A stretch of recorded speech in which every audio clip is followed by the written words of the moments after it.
يا علاو يا صديقي لقد انتظرت مؤخرا一帆，那老外说啥呢？这纯正的骆驼语我也不懂啊。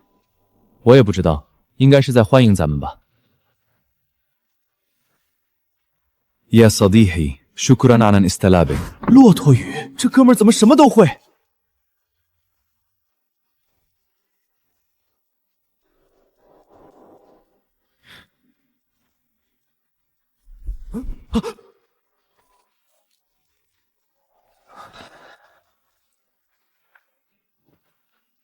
所有人都对车厘子无比尊敬，这说明车厘子绝对是王室最核心的那一小撮人。前世这些我都玩过了，根本没啥意思。赵一帆和那个王大锤都表现出或多或少的兴奋，而只有陆川从始至终都是淡定。即便是我们王室的奢靡生活，对于他来说也是稀松平常的东西。果然，我没看错人。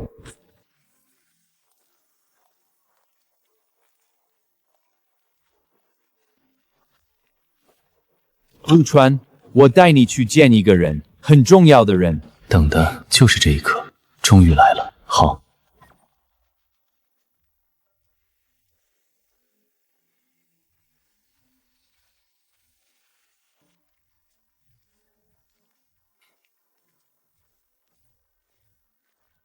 我的朋友，我有个人想介绍给你认识。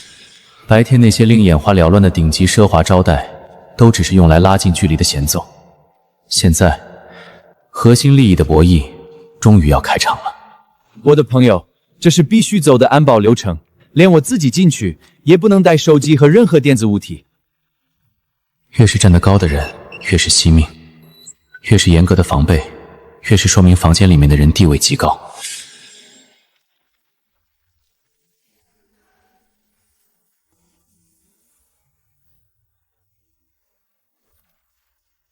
奇了怪了，这陆川王子迎接这么大排场，难道真的有点东西？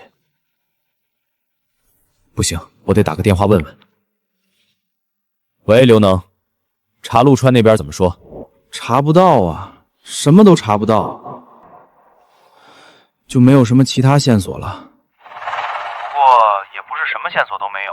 有一个很深的线索，这条线我轻易不敢碰。我太爷那条线打听到，有一个老爷子可能认识他，这位老太爷可不敢轻易碰啊。那位可是真的天家，天家都不能形容，都是仙家了。但这位老爷子在医院呢，身体不太好，家里人拿照片给他看，他只说照片里这个年轻人很眼熟。太好了，等从骆驼国回国，我就把陆川拐到医院，看看陆川到底是装的还是真的。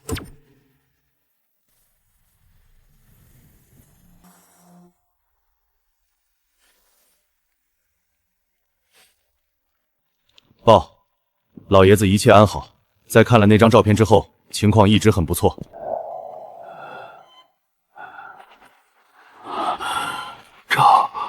照片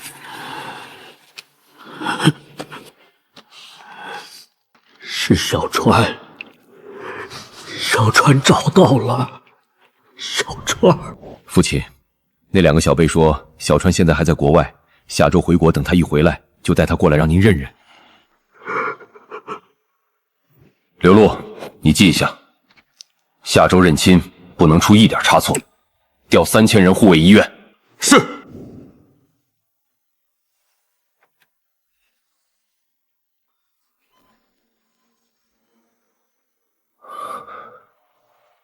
不知道你是不是小川？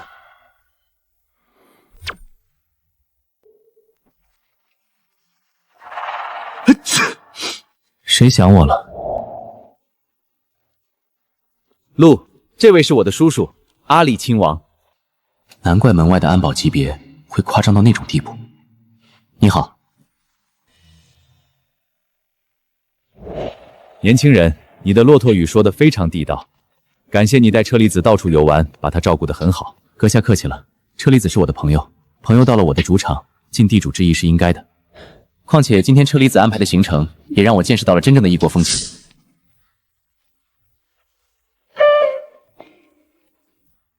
陆先生，我听车厘子说，你之前跟他提起过关于财富基金和新能源布局的构想。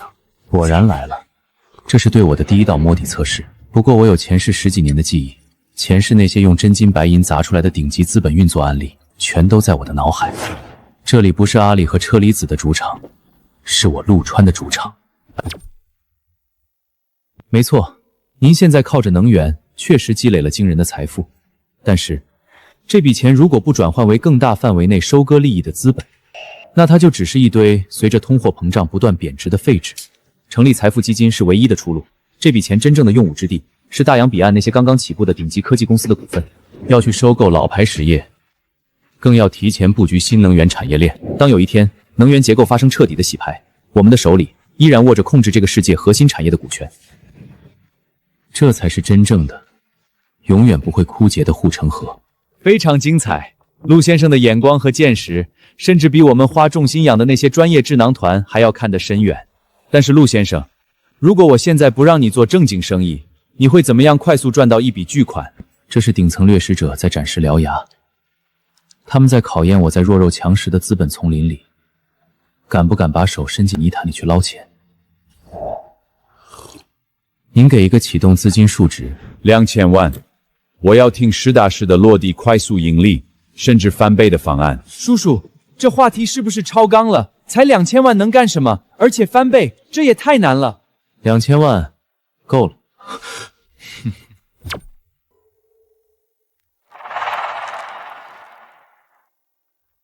2000万做启动资金，去某国的核心商圈，比如银佐、秋叶原这些地方，去铺设几家无人情侣用品店。这种生意根本上不了台面，甚至透着一股廉价低俗味道，太小家子气了。这点蝇头小利也配叫巨款？这个人空有战略，车厘子应该是被他骗了。前期的这2000万，我不打算用来赚钱，甚至我要用最快的速度把这2000万全部亏出去，花重金租最好的铺面，买最贵的广告位，只要流水，不计成本的刷出耀眼的账面流水数据，然后找几家有点名气的公关公司，包装上最华丽的概念，成人智能新零售，结合该国严重的老龄化以及宅文化，摇身一变就是解决社会痛点的高科技闭环。有了这份包装精美、流水漂亮到极点的 BP 商业计划书，那些找不到新赛道的风投机构，就会像闻到香味的饿狼一样扑上来。A 轮融资，我只放出10%的股权，就能稳稳当当的从风投的口袋里抄现1个亿的真金白银。等会儿陆，你的意思是，就靠几台摆在店铺里的破机器，还有一堆亏本刷出来的数据，就能从那些绝顶聪明的投资人手里空手套走1个亿？这不就是纯纯的空手套白狼吗？他们又不傻，怎么可能轻易上当？车厘子，你高估了风投金融街那帮人的智商。他们不在乎现在赚不赚钱，他们只在乎这东西能不能忽悠下一轮的接盘侠。这我还是无法理解。他们不在乎这个东西是假象，他们只要能确定营造热度、鼓吹泡沫，他们能赚钱，他们就一定会投。不过这1个亿，只不过是餐前的开胃小菜而已。有点东西，这年轻人像是一头刚刚成年的狼。让我来看看你是怎么去狩猎的。真正的核心是后续的实业布局。拿到风投的那1个亿之后，我会找绝对信得过、跟项目公司没有任何关联的自己人，在边境小国注册一家设备代工厂，一台无人售货机真实的制造成本顶多300块，换个科幻点的高级外壳，贴上个全英文的牌子，这家代工厂会按4000的单价卖给我们的项目公司。用风投砸进来的钱去买我们自己开翻了10几倍的高价货，左手到右手。但是每台机器几千的利润是我们实打实拿到手的。项目公司的账面天天都在亏损，但隐藏在背后的代工厂和供应链每一天都在源源不断地抽食着暴利，赚得盆满钵满。这种不见一滴血的金融屠杀，比去抢还要恐怖100倍，可知是包不住火的。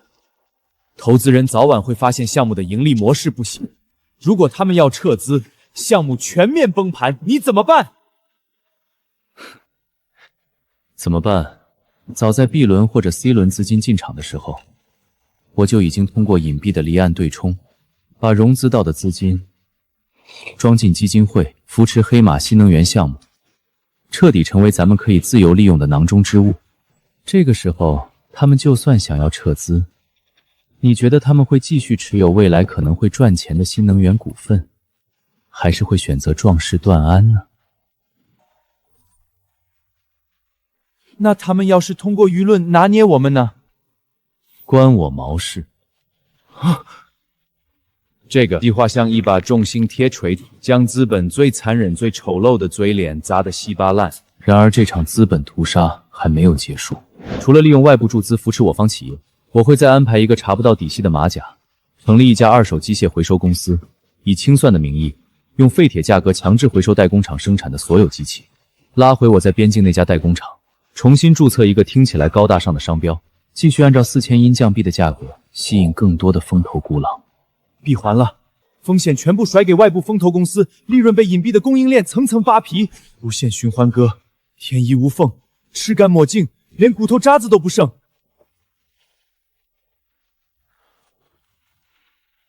这就是资本。眼前的这个年轻人，根本不是股动点金融的大学生，他就是一头披着人皮的冷血到了极点的猛兽。我得重新评估这个年轻人，他这不是小聪明，是真正的同类。欢迎你的加入，陆。我太清楚这位铁二叔叔的脾气了，他这是把陆川放到了绝对平等的盟友位置上，去进行资本结盟。荣幸之至，到此为止。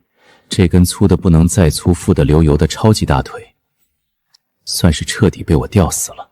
从此之后，国内稳步推进，在国际上，我也可以尽早去争取更多的资源。我脑子里有往后10几年的未来走向，对所有上市集团的股价走势一清二楚。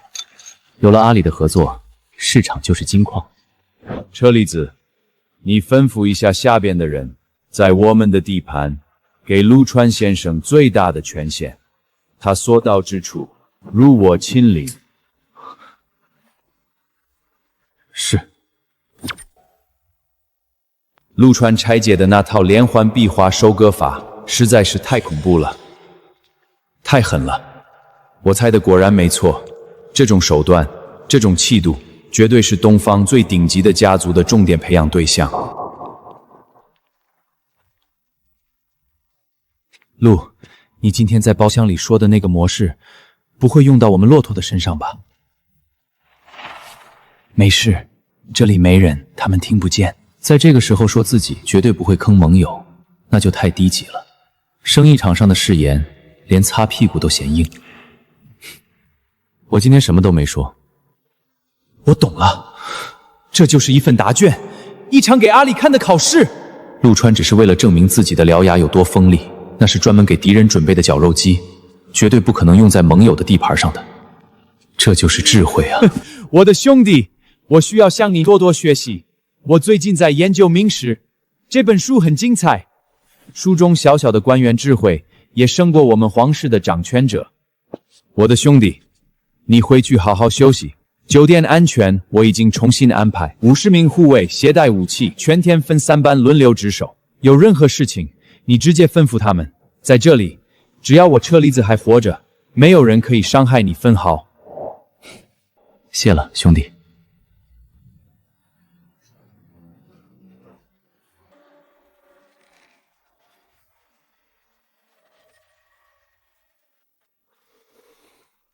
哎呦喂，这一觉算是刚瞪开眼皮儿。您猜怎么着？天光早就嚷进来了。得嘞，甭赖被窝了，再劝这晌午都到跟前了。我得找陆哥唠唠去，瞅瞅他这会儿忙啥呢？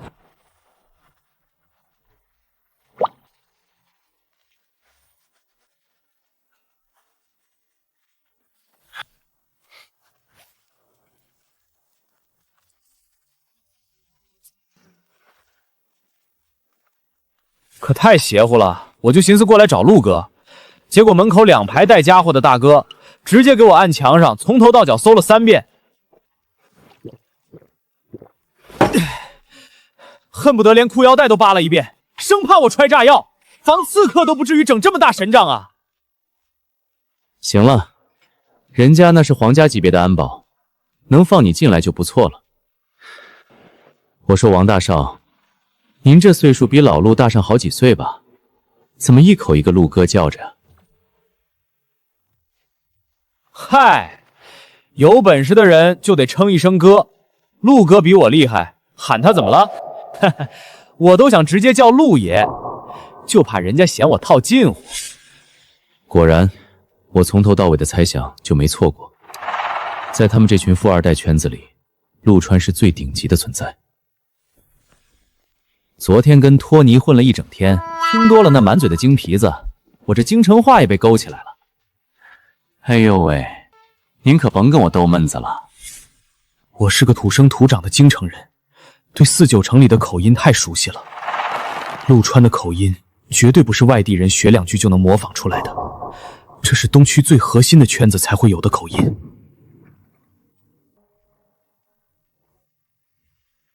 绝密档案，通天背景，陆川特妈绝对是京城最顶层那个圈子里走出来的隐秘少爷，绝对错不了。你丫想什么呢？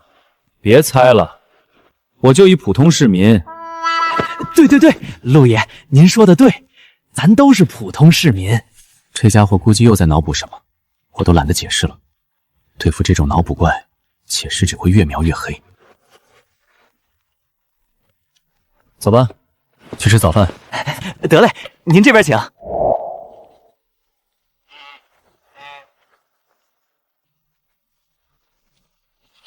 老陆，你这大厨怎么改当饲养员了？老板，这也是没办法。骆驼国这边的气候太干，他们提供的鹿肉肉质发柴，根本达不到老陆的要求。老陆这轴脾气你也知道，为了这次比赛拿名次，他硬是跟主办方死磕了好几天，最后愣是通过您那边的关系，把东北鹿场里的新鲜走地鹿活体空运过来了。这是好事。老陆对食材这种偏执，正是他能做出顶级美食的核心。干得不错，我不懂厨艺，帮不上什么忙。但如果老陆这次真能拿下名次，我单独送你一个大礼。老板，啥大礼啊？老板说是送给我的，你赶紧一边琢磨着菜谱去，少在这跟着瞎掺和。都到国外来了，还揍我呢。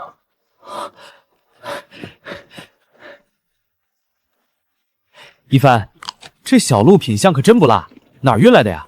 应该是川哥从东北张家的鹿场里运来的。东北哪个张家？还能有哪个张家？东北张家，那可是盘踞在黑土地上的超级巨头，不仅财力雄厚，背后的水更是深的造人。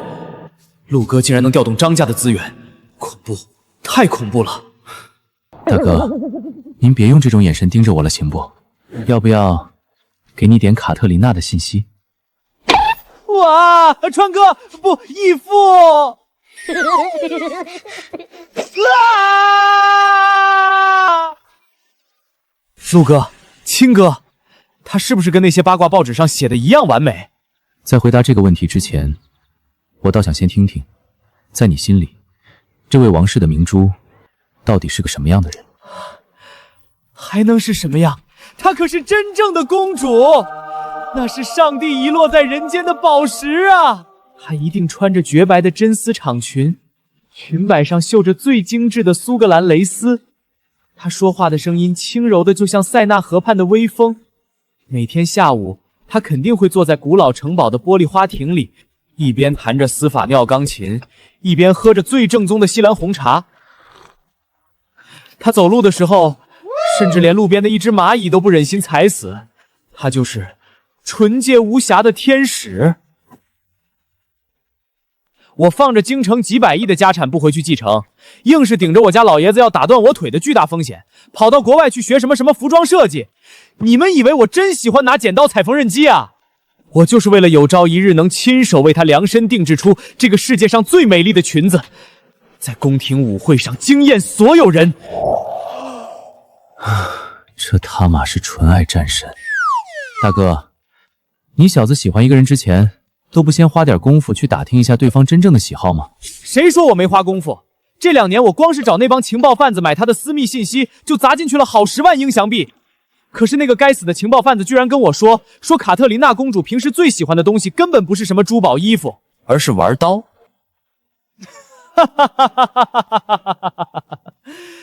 那么优雅高贵的公主，一朵娇嫩的小白花，居然喜欢玩刀，这简直滑天下之大稽。一帆，你说好不好笑？你见过哪个公主在闺房里磨刀的？那份情报是真的。啥？卡特琳娜确实喜欢刀具，特别是那种锋利的、开过槽的匕首。她最喜欢的运动根本不是在玻璃花房里喝下午茶，而是去原始森林里狩猎。她最享受的是用自己的匕首割开成年野鹿喉咙的那个瞬间。至于你费尽心血想给她设计的那些唯美长裙，那是她这辈子最讨厌的东西，因为裙摆会严重影响她拔刀的速度。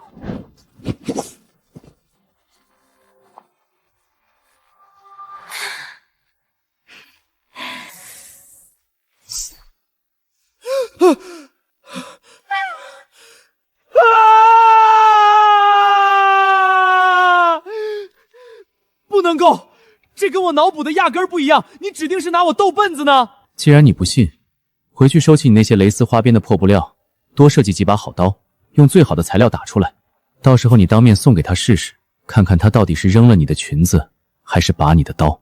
嘿，对啊，要是他真稀罕刀，我亲手给他整一把独一份的专属匕首，这可比送裙子靠谱多了。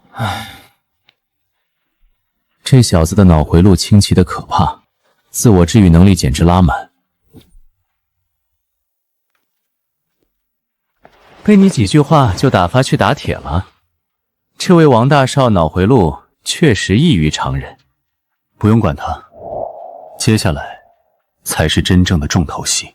老陆，今天有什么安排？难得来一趟，准备去哪儿逛逛？我不是来旅游的，得去挖个人。挖人？一帆，你们赵家的产业布局里有港口的股份吗？有，不仅有股份，赵家还有2个完全属于自己的独立深水单位。那你对国际的石油生意感不感兴趣？这可是无数顶级财阀都眼红的赛道，绝非普通商人可以触碰。老陆，你认真的？我要是跟你开玩笑，犯得着大老远把你从国内折腾到这儿来吗？不过你先别激动，真正的盘子得等到明年才能正式启动。为什么是明年？如果是资金问题，赵家能提供支持。死脑子快转啊！难道大格局要洗牌？或者说陆川在谋一盘更大的棋？为什么明年？因为今年我打算多享受享受玩2天。我明白了，这种级别的盘子确实需要时间去运作和沉淀。我很清楚自己的商业帝国未来会膨胀到什么样恐怖的体量。如果不提前拉这帮兄弟一把，阶层的巨大鸿沟早晚会把我们504宿舍的感情撕得粉碎。我不想当真正的孤家寡人。韩东那小子不用管，东北太子爷这辈子只要不作死，就在富贵窝里躺赢了。赵一帆这小子太敏感，如果不早点把他带上牌桌，以后他绝对会因为骨子里的骄傲和敏感，主动跟我划清界限。所以这石油的局，赵一帆非入不可。至于陈子昂，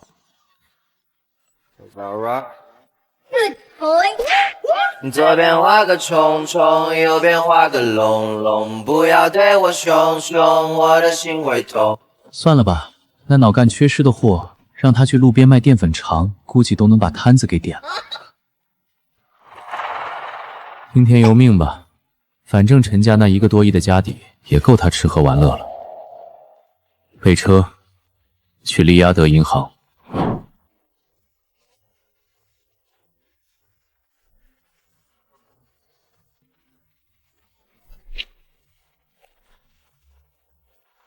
这排场是王室里哪位有实权的亲王来了？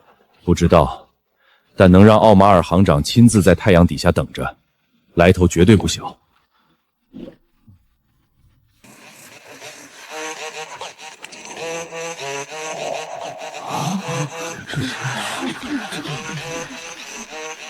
尊贵的先生，欢迎您的到来。奥马尔随时听候您的差遣，不知道有没能为您效劳的。车厘子既然已经把路铺到了这个份上，那我现在要做的就是找一个能干活的极品工具人，一个像许成远那样能力过硬的核动力驴。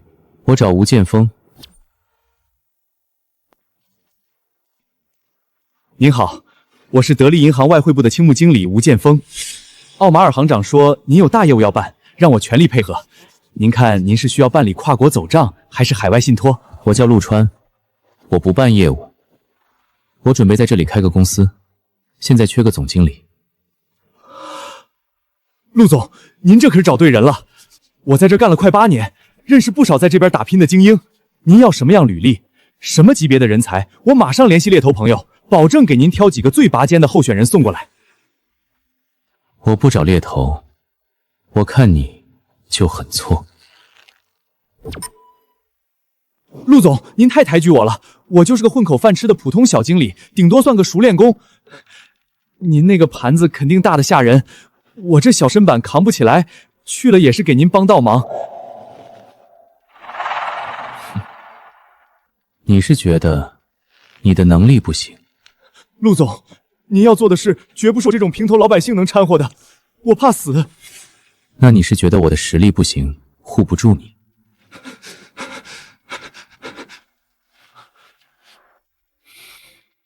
行吧，不逼你。你大老远跑到这儿来打拼，挺不容易的吧？谁说不是呢？我们这些外来户，核心资源永远轮不到我们。那这边的收入还能支撑你在国内的开销吗？勉强糊口罢了。说句不怕您笑话的，我在这边连个好点的公寓都租不起，天天挤在公司安排的合租房里。防御已经彻底被拨开，接下来就是最致命的屠刀。既然勉强糊口，那你家孩子在京城上高中的事情你安排好了吗？你一个外地打工的，拿什么去给孩子铺路？你自己的养老金存了吗？你父母进重症监护室，每天几万块钱的备用金，你拿得出来吗？吴剑锋，你连你的家人都快养不活了，你有什么资格跟我说你怕死？打个巴掌就该给个甜枣了，而且必须是让他这辈子都无法拒绝的顶级甜枣。我准备在这里成立一家新集团，业务涵盖跨国投资、传统能源，还有未来的新能源布局，盘子很大，水也很深。但只要你辞职过来跟着我干，你儿子那边我直接安排最顶尖的私立学校。至于你父母和家人，公司会出面给你们全家办理国内顶级私立医院的最高级会员，所有的医疗费用不用你掏1分钱，公司全额报销。重点高中，全家顶级医疗，这哪是养员工，这是养死士啊！不用急着回答我，这种事你确实需要时间权衡一下，想清楚了打这个电话。您还没说需要我做什么？卖命。人的欲望就像是一个永远填不满的黑洞，根本就没有什么真正的清心寡欲，也没有什么绝对的安于现状。如果有，那仅仅只是因为你砸过去的筹码还不够。我的朋友，你绝对无法想象明天的比赛场地有多么奢华。王室直接把最豪华的那个空中花园给清空了，那些世界各地请来的顶级评委，一个个鼻子比猎犬还要灵敏，口味挑剔的让人想把盘子砸在他们脸上。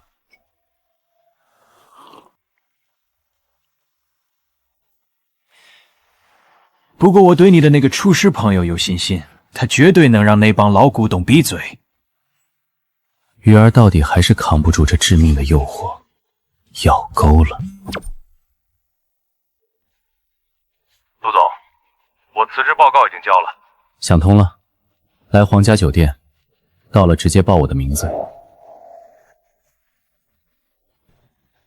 吴剑锋这把好用的刀算是彻底落位了。跨国公司前期的规划和繁琐的审批，这老小子绝对能处理得漂漂亮亮。不过吴剑锋这种人绝对不能完全放养，海外分公司里必须得有一个自己绝对信任的人，死死地盯着他。陆总拍拍屁股走了，把工作都推给我，连轴转了1个多月，差点没把命交代在办公桌上。老许，你要老婆不要？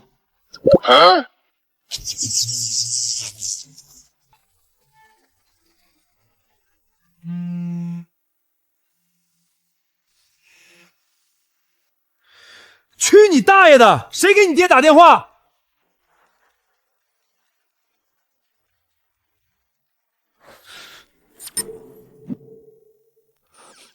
陆总，您不是出国了吗？您那边又有提升生意了？在这边开了个新公司，需要从国内派个人过来盯着。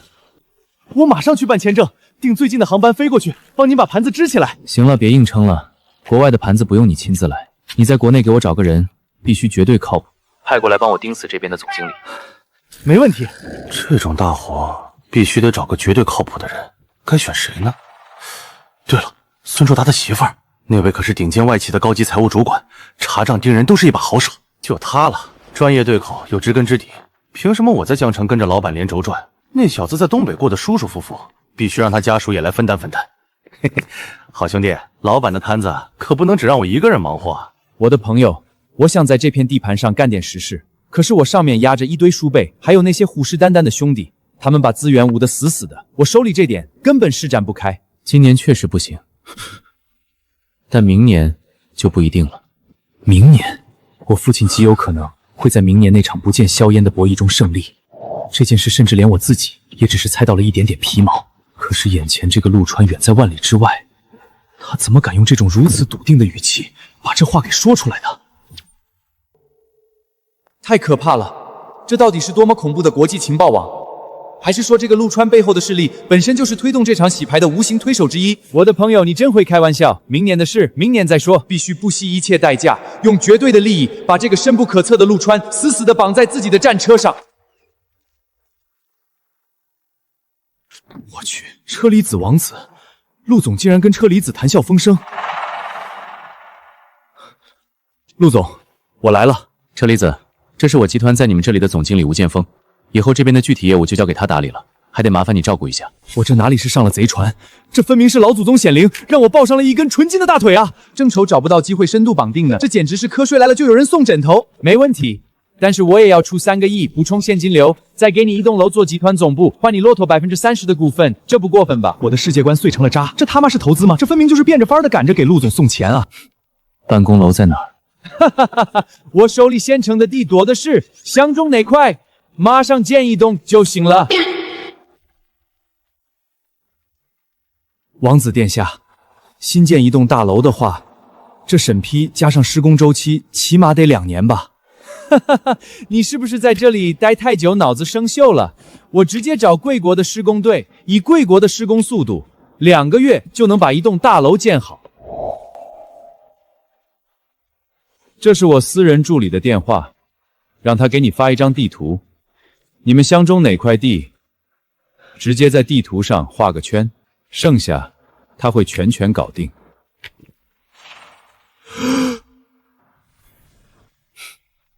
看我干什么？我不懂地理位置，风水那一套我也不信。你去跟徐总许晨远对接，你俩商量着，看着哪块地顺眼就定哪块。我去，这也太豪横了！好的，陆总，我马上去联系徐总。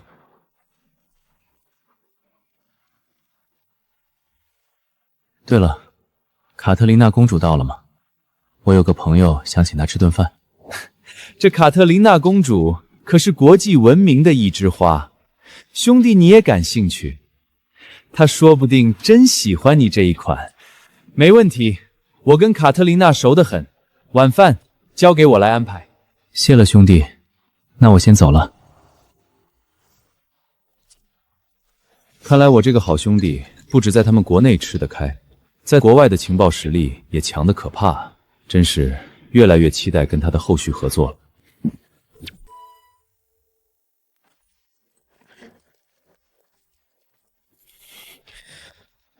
我正灵感爆棚，千万别打扰我。图纸不着急画，收拾收拾换身利索点的衣服，晚上跟卡特琳娜吃顿晚饭。您说什么？今天晚上跟卡特琳娜吃饭？是的，你没听错。哈哈哈，陆哥，你就是我的亲哥！以后在京城，只要您一句话，指哪儿我打哪儿。您就算让我去把秦家那小子揍一顿，我都不带犹豫的。你无缘无故揍人家干啥？陆哥，您是找谁搭的线啊？车厘子安排的。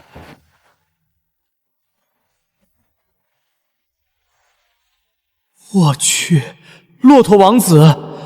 我原先以为我顶多就是在国艺厨艺比赛远远的看一眼卡特琳娜，没想到今天晚上能跟卡特琳娜面对面吃顿饭，这得欠下多大的人情！这圈子里，人情最昂贵。陆川简直是拿我亲儿，呸，亲兄弟在疼啊！弟，飘零半生，只恨未逢明主。公若不弃，愿拜为义父。去你的吧！陆哥，您这回可帮我大忙了，今儿我说啥也得好好谢谢您，有啥活您尽管吩咐。正好需要你在京城帮2个忙：第一，重点高中的入学名额；第二，弄一张国内顶级医院的 VIP 医疗卡。这算啥事儿啊？我这身份，这事儿连塞牙缝都不够。陆哥帮了我一个大忙，怕我折了面子，所以让我帮个小忙，意思一下。什么是讲究？这就是讲究。川哥，给我2分钟。喂，锤哥，正打团呢，有什么指示？少跟我扯闲皮儿，赶紧把你那破游戏退了。明早8点之前，我要一份顶尖沟的入学名额，以及顶尖医院 VIP 医疗卡。甭管你是回去求家里老爷子，还是托旁人，这事儿必须办得面面俱到。就这么着，挂了。陆哥，搞定，明儿一早，资料和卡号直接发您手机上。谢了。哎呦喂，您哪能谢我呀？您这是给我机会表现呢。哥，您给我支个招呗。我晚上应该怎么做？穿什么衣服？说什么话才能让他一眼就记住我？把耳朵凑过来。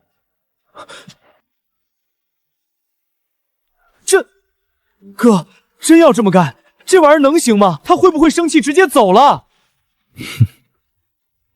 放心，信我的，准没错。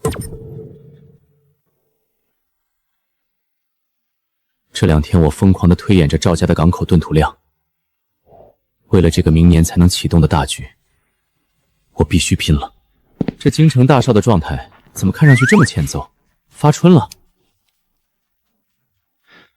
王大少，你这是遇上什么天大的喜事了？嘴巴咧的后槽牙都快掉地上了。一帆，你看见那边那个最漂亮的女人了吗？那是公主。那是我的甜心大宝贝儿。这么快就谈上了？嘿嘿嘿，爽！这还要多亏了陆哥给我支的招，要不是陆哥点醒我，教了我那套神仙操作，我哪能这么快就一亲芳香啊？这到底是怎么回事？陆川平时也没怎么跟女生说过话，却一招就把公主拿下了。难道陆川才是那个最烧的烧包？我去，川哥，你平时到底祸害了多少小姑娘？贵圈真乱。比赛快开始了，你看我干什么？我又不是他们圈子的，相信我，我比谁都清白。听说这次的这比赛居然还有龙国的厨师参加。哦，龙国的食物太油腻太糟糕了，他们那不叫美食。我们的鹅肝和鱼子酱才配称得上是人类的顶级美食。没错，其他的烹饪不过是用来填饱肚子的粗糙手段罢了。下面有请来自阿三国的厨师代表团。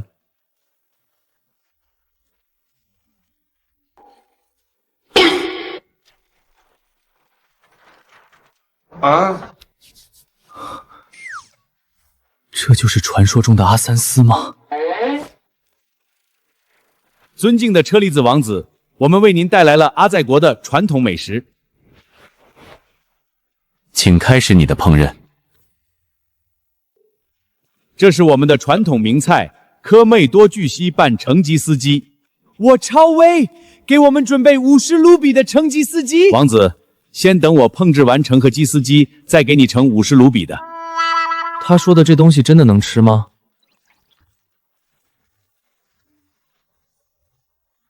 兄弟，我听说吃了你的成吉思鸡就可以强健肌肉，这是真的吗？兄弟，当然是真的。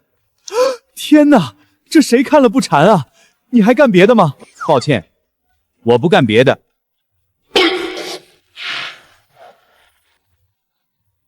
看呐，这浓稠的宛如下游的恒寒水。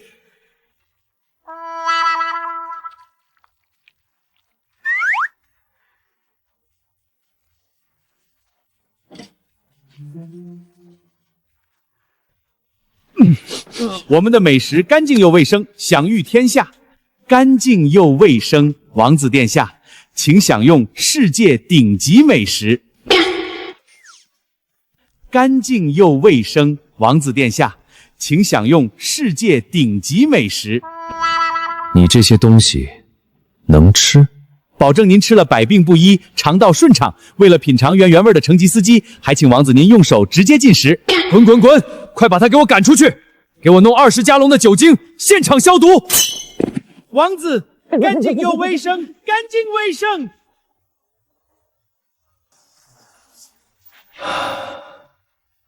这傻福终于走了，还好及时让他滚蛋了，要不然我的肠胃就要保不住了。您说的一点都对，先生。高端的食材往往只需要采用最朴素的烹饪方式。先生们，请允许我向各位介绍薯条64重奏。薯条64重奏，这又是什么新流派？我倒是听说过一点，说是吃了他们的薯条，整个人就像经历了一轮完整的精神疗程。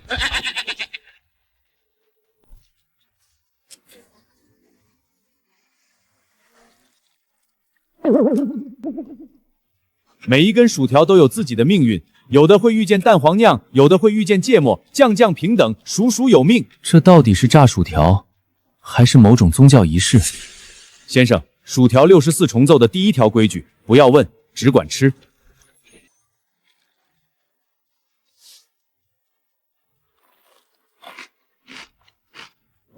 还好，确实是薯条的味道。你可以走了。王子殿下，那位陆师傅做菜有那么好吃吗？你跟着陆来的，居然没有吃过陆厨师的菜？没吃过啊，我在京城什么山珍海味没吃过，真有那么神吗？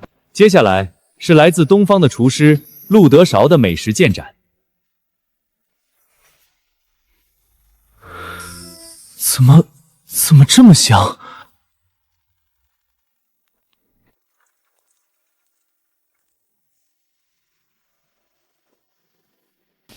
各位评委，今天的第一道主菜来自龙国，菜名丹沙玉焖鹿腩。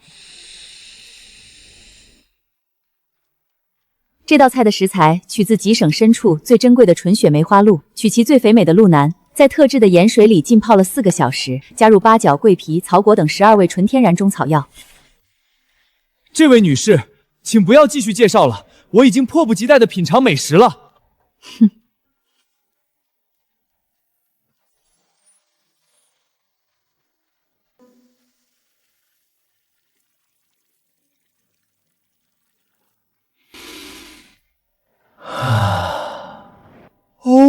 Oh my god！ 这是什么？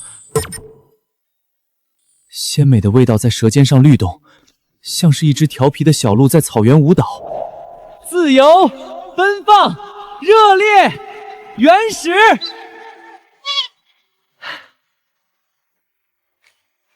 我已经有几10年没有体会过这种感觉了。这才是真正的美食！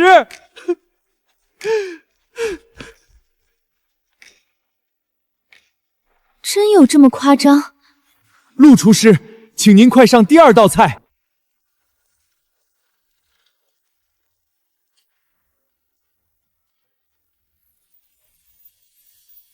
上帝啊，这看起来就像是从洗手间里接了一碗自开水，然后把2片生肉泡在了里面，这能吃吗？就这，这就是陆川手下大厨的第2道菜。第2道主菜：清补冷浸鹿脸鲜盘。各位评委，请品尝。真有这么夸张吗？这个陆川手下的厨子真有这么厉害？这种感觉，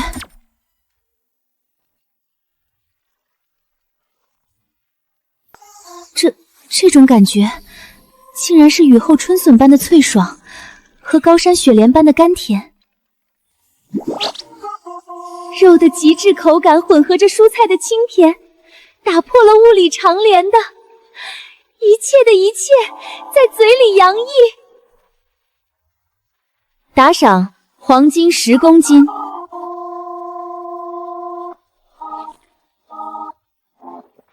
这是我这辈子吃过的最完美的食物，没有之一。我必须给出我的最高评价，厨神认证，打赏黄金20公斤。打赏黄金50公斤。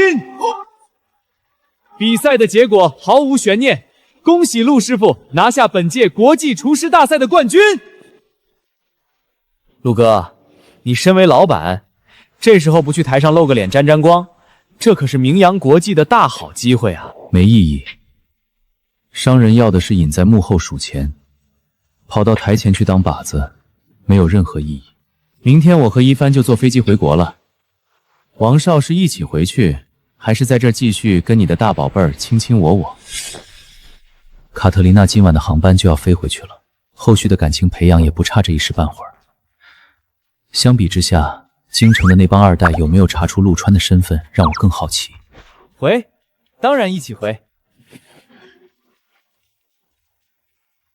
陆，你不能就这么走了！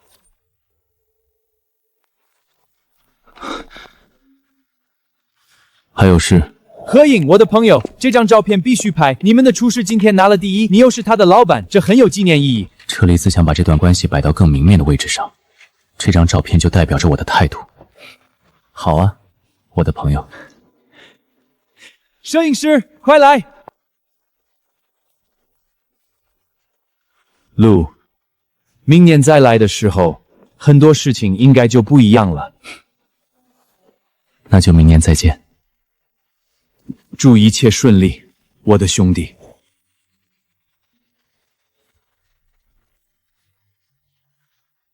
一帆，咱们要快点了，等会儿赶不上从京城飞江城的飞机了。别啊，陆哥，去骆驼之前都说好了，回京城给您接风洗尘，您这落地就走，也太打我脸了吧！我什么时候答应你了？不行，必须得把陆川留下，得让我那帮兄弟揭开他的老底。我不管，反正我欠您这么大一个人情，今天必须一起吃顿饭，不然我在圈子里面面子往哪儿搁？你面子跟我有什么关系？我现在可是跟着陆哥混的人，您要是在京城落地，连饭都不吃一口就走，外面那帮人还以为我不会办事儿呢。又来了，我都行。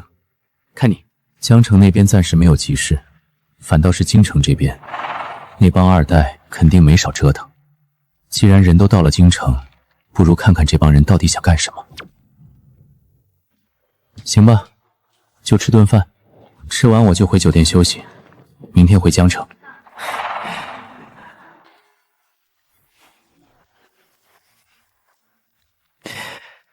搞定。锤哥说搞定陆川了，他会在京城留下，到时候我们就可以试试他到底是不是真二代。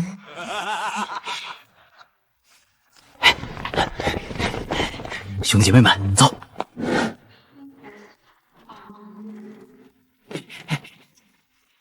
陆哥，欢迎欢迎，您可算回京城了。我都已经安排好了，就在京城宴吃饭，今天咱们不醉不归。陆哥，吃饱喝足之后，咱们再去唱个小歌咋样？吃饭可以，唱歌免了。对对对，陆哥说的对，唱歌太吵了，不利于休息。咱们今天就单纯吃饭，纯聊天，绝对健康。陆哥一路辛苦，陆哥行李给我来推。这帮二代得多怕陆川，上次还认错人，这次倒好，精准制导。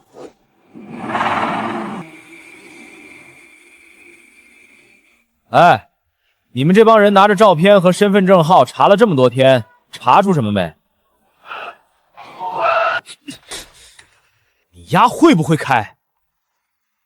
什么都没有。我们花了很大的代价，只知道是京城户口，父母双亡，江城大学学生。资料上看，就是个普通的不能再普通的大学生。不可能，绝对不可能！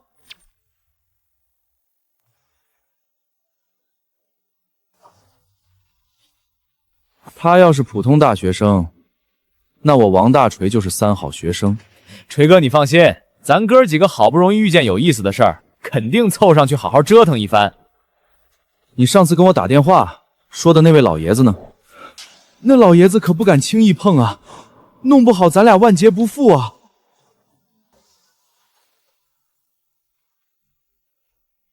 川哥，我总感觉那几个富二代好像没安什么好心。无所谓，咱们就当吃顿便饭就好。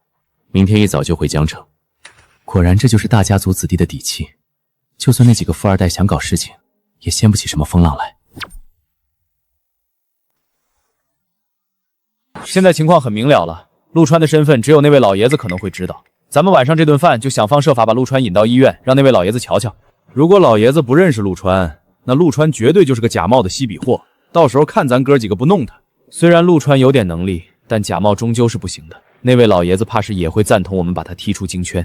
刘能，说了半天，那老爷子到底有多牛？这么跟你说吧，他老爷子一句话，咱们两家就会从这个世界上消失，彻底消失。家族的文献记载、经商记录全部消失，甚至不出3年，全世界没有一个人会记得我们。你说恐怖不恐怖？我去，记忆消除术啊！所以说，就看他陆川有没有真东西了。到时候酒桌上，我灌几杯酒后假装胃出血，让陆川送我去那家医院，是骡子是马得拉出来溜溜。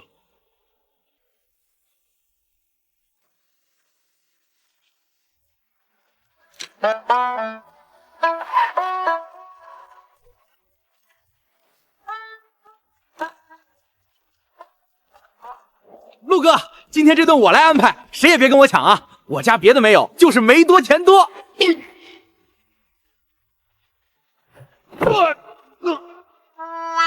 锤哥，您这哪是打我屁股啊？您这是打您的脸啊！我就想付个账啊！付你大爷！今天陆哥舟车劳顿，吃饭讲究个清静。你们这帮孙子一窝蜂凑上来，是想吃饭还是想开菜市场？都散了，都散了，该干嘛干嘛去。真想孝敬陆哥，到时候排队一个一个来。锤哥，我家老爷子说了，今天让我必须陪好。再磨叽，赶明儿我就跟你家老爷子说，你上个月在酒吧泡妞花了100万。人家小姑娘说她妈妈生病了，她爸还好赌，这我才帮忙的。滚你丫的！等会儿上菜，我先敬陆哥几杯，然后找机会猛灌自己，捂着肚子往椅子上那么一躺，然后我就说老毛病犯了，怀疑胃出血。陆川这人重义气，真遇到事儿绝对不会不管，到时候肯定陪我去医院，正好让那位老爷子远远看一眼，这事儿就成了。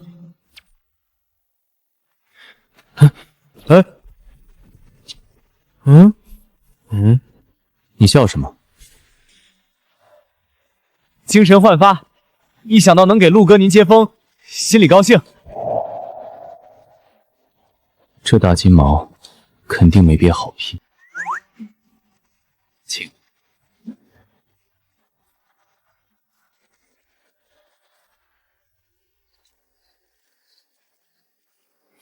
陆哥，这地方怎么样？如果是京城的真正大少爷，不可能没来过这地方。如果他是小地方来的，来这种地方可就露了怯了。还是老样子，就是脚下这青砖翻了新。之前都是成化2年的金砖铺路，现在换成了烧新的年份，终究少了点历史底蕴。原来主屋的唐代宝相花瓦透，换成了魏晋的莲花纹瓦透，终究是差了点体面和大气。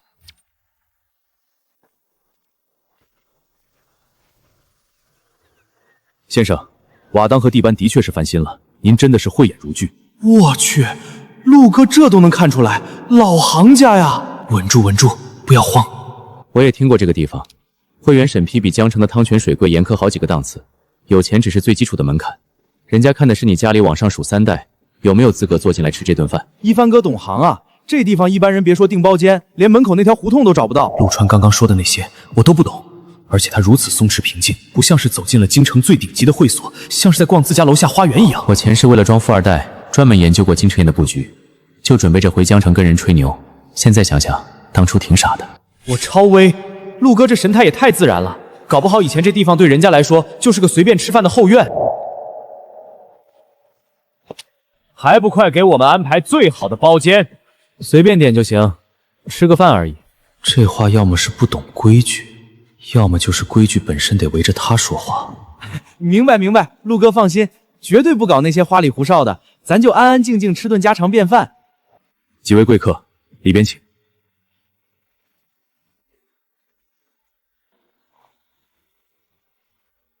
各位贵客，海宴听到了。兄弟们，今天这主位，除了咱们陆哥，谁敢坐谁甚勋。不错不错。我的眼睛就是尺，这帮少爷随便单丢一个出来，到了这儿，那都是要风得风，要雨得雨的主。没想到竟然对这个年轻人这么尊敬。您几位用餐，有事随时叫我。等等，你就在这儿伺候我们点菜。是，我倒要看看这位京城宴的大堂经理能不能认出陆川。来来来，这位咱们陆哥，我就不用多废话了吧。这位，咱们赵哥。我一个继承的世家少爷，在人家这帮京城二代眼里，分量根本不够看。各位，大家叫我一帆就好，我就不占几位老哥的便宜了。一帆说的对，大家叫我陆川就行。陆哥，其实上次在机场……行了行了，陆哥刚下飞机累着呢，谁有闲工夫听你在这瞎逼逼？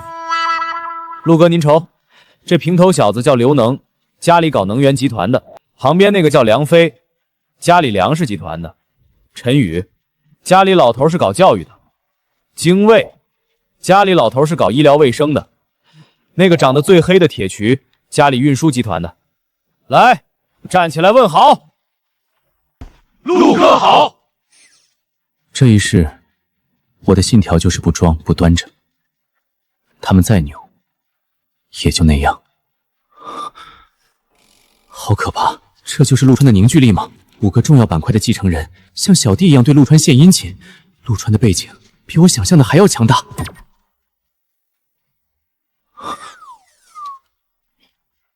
陆川的背景比我想象的还要强大。我们赵家，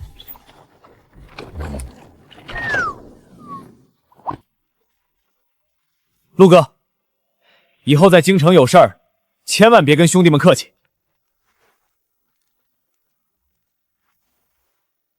如果这个大堂经理能认出陆哥的底细，那我就能省点事儿。你们来点吧，我吃什么都行。这个清蒸东星斑来条最大的，鱼子酱1人1罐，还有这最贵的佛跳墙，畅饮。好的。等等，再加一份火山飘絮。火山飘絮，这啥玩意儿？没听说过啊。您知道火山飘絮？陆哥，我倒是听过火山飘雪，就是那个西红柿拌白糖嘛。那火山飘絮是什么呀？我在这吃了好几年，怎么连听都没听说过？来了来了，这是要露了馅儿。刘少，这火山飘絮是我们京城宴最顶级的特级隐藏菜。隐藏菜？是的，这道菜必须是顶级的超级贵宾才有资格享用，甚至这道菜都从不外传。这道菜是用长白山最极品的雪燕混合乌鸡雕出来的高汤，把雪燕切成比头发丝还细的细丝，燕丝下锅的瞬间就像是满天飞舞的柳絮，极其讲究火候和功夫。陆总，今天后厨就算是把手腕子累断了，也一定把这道火山飘絮给您端上来。主板这么一答呀，别的咱不夸，听我把今日见闻跟大伙拉一拉。今儿去下馆砸，踢着铁板了。这馆子有密匣，京城公子一大把，大多听都没听他。陆哥张口就说透，经理上前把话凑，段位档次顶呱呱，顶级大佬不差啥，不掐。我虽然不认识这位陆总，但是能被这么多大少爷伺候角儿，叫陆总准没错。哎呦哎呦！我的2位少爷，您2位这是干什么？吓我一跳！老狐狸别装了，说你是不是认识陆哥？不讲出来，后果自负。天地良心啊！我在这会所里迎来送往近10年，什么牛鬼蛇神没见过，可今天这出戏，我实在是看不懂了。哎呦，你们俩干嘛？王少、刘少，我不认识陆总啊。这3位爷又闹上了。你这老狐狸，嘴里半句实在话都没有。您但凡能吐一句真话，那老母猪都能蹭蹭钻树上待着去。这帮人精心眼多的是，口风一个赛一个家实，不整点硬手段，那是半点消息套不着。甭跟我这逢场作戏演大戏。经理，你也不想把现在这份工作弄丢了是吧？你给我听清楚了，我旁边这位王少要是发了话，别说这京城宴的大门，这城里所有的厂子你哪家都进不去。这叫什么事儿啊？好汉不吃眼前亏，先顺着他们糊弄过去再说。啊，王少别动怒，您2位别动怒，认识认识，我认识。我操，炸出来了，果然有猫腻。快说，陆哥到底是什么来头？他到底是什么背景？家里老爷子是哪位？说背景，我说个屁的背景啊！这帮2代精得跟猴一样，一查就露馅，只能把这锅水给彻底搅浑。刘大少、王大少，有些事知道的太多没好处。您2位都是聪明人，你们懂的。不能说在这片地界上还有什么是我们这几个核心少爷不能听的，那这级别简直已经突破天花板，直冲大气层了。经理，是不是这方面的？我的祖宗，这都扯到哪儿去了？难道是这个？不知道，我什么都不知道，后厨还等着我催菜呢。2位大少，我先走一步了。跑什么呀？这是锤哥，他这是被吓到了吧？废话，你没看他刚才那副尿裤子的德行吗？这说明什么？说明咱俩肯定有一个猜对了。看来陆川应该不是装2代，必须得让那个躺在医院里的老爷子亲眼看看陆川的长相。刘能，看来今天晚上必须得去医院，让老爷子认人才行了。怎么去啊？总不能把陆哥强行绑过去吧？绑个屁！等会儿回包厢，你什么都别管，你就拼命给我灌酒，往死里给我灌。锤哥，你不要命了？少废话！梁飞那小子不是定制了一堆装着水的酒吗？等会儿你就管梁飞去要2瓶，放我旁边，然后红的给我兑点葡萄汁儿，知道吗？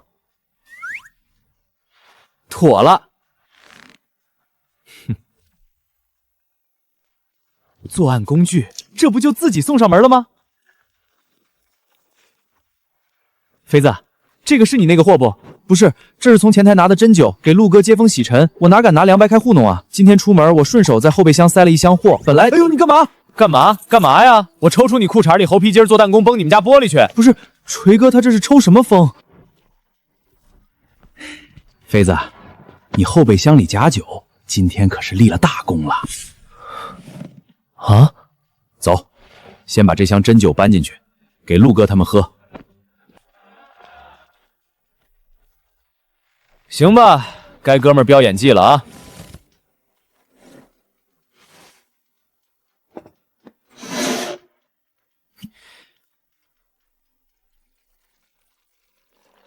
陆哥，今儿您回京城，兄弟们打心眼里痛快，咱今儿啊不醉不归，干了！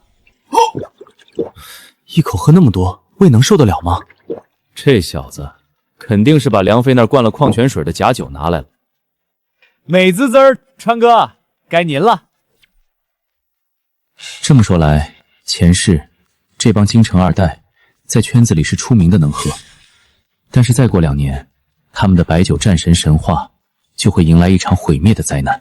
那时候，有个穷省来的顶级大少在饭局上喝多了，拿错了杯子，一下发现了这帮人的秘密。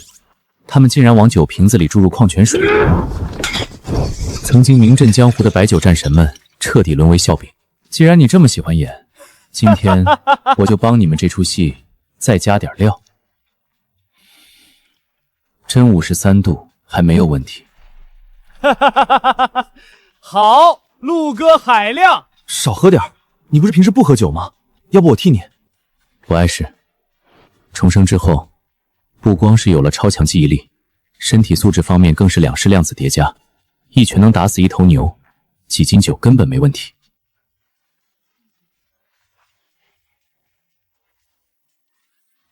托尼，我敬你。陆哥，您这是折煞我了。好，锤哥也干一个。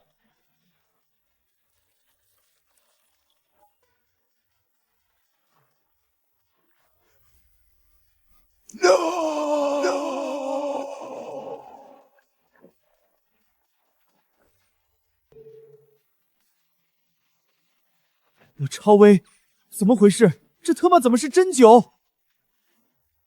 我怎么了？我啥也没干啊！好你个梁飞，这特么做假酒还带升级的是吧？防伪防到自家兄弟头上了。等今天这局散了，老子非扒了你的皮不可！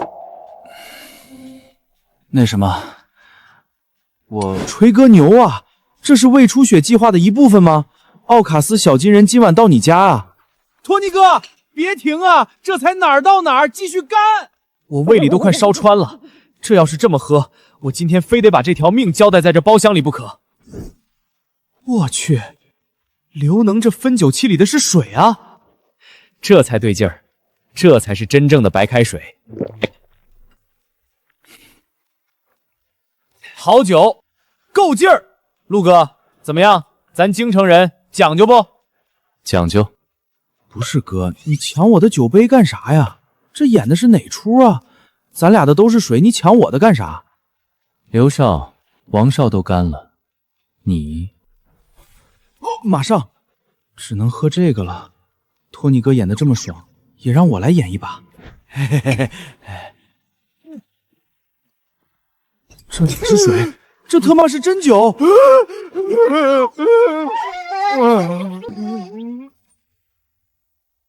这哪是水？这特么是真酒！这白酒没法喝了，我得去搞点红酒换换口味。今天这俩人吃错药了，喝水都能演得这么逼真。再添把火吧，铁少。今儿这个局是王少组的，你不敬敬王少？得嘞，陆哥，听你安排，我是得敬敬我王哥。托尼这小子喝个水还摆出一副痛不欲生的便秘表情，真的是有点装逼装过头了。锤哥，刘能喝完了，该弟弟我敬你了。你不要过来！锤哥，咱们可都是在酒场里出来的，咱可别丢份儿啊！托尼哥反正喝的是假酒，正是装逼的时候，我们一定大力配合。完了，我总不能当着陆川的面跟兄弟们说自己瓶子里装的是真酒吧？那不完犊子了吗？没办法，只能硬顶了。操了个操，干了！好样的，海亮！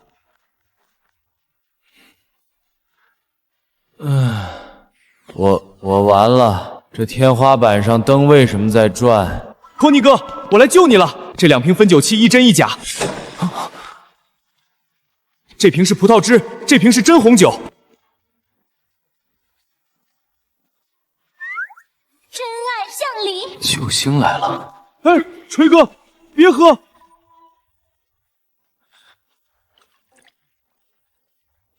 完了，白掺红，我顶不住了！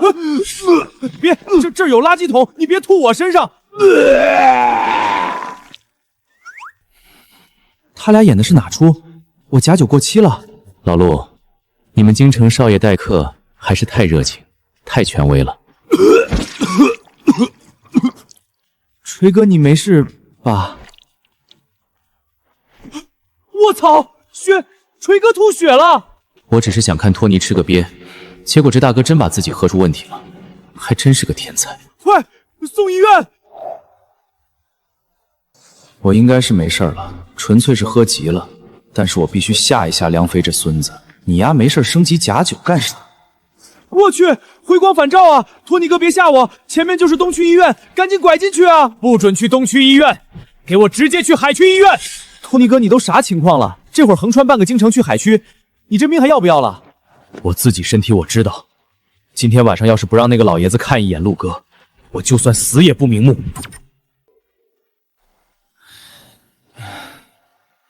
好，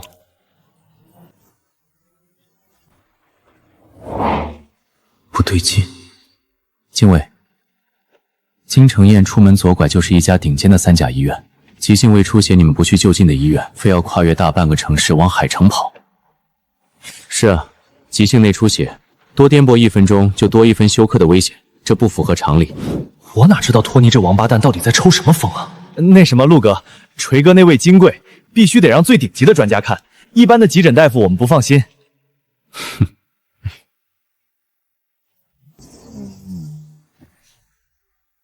谁家胃出血住院住到了神经内科？而且这海城医院最顶尖的王牌科室是老年医学区，这里住着的全部都是在历史上留过名字的活化石。这帮大少爷拼了命的把人往这儿送，目的太明显了。陆哥，这里。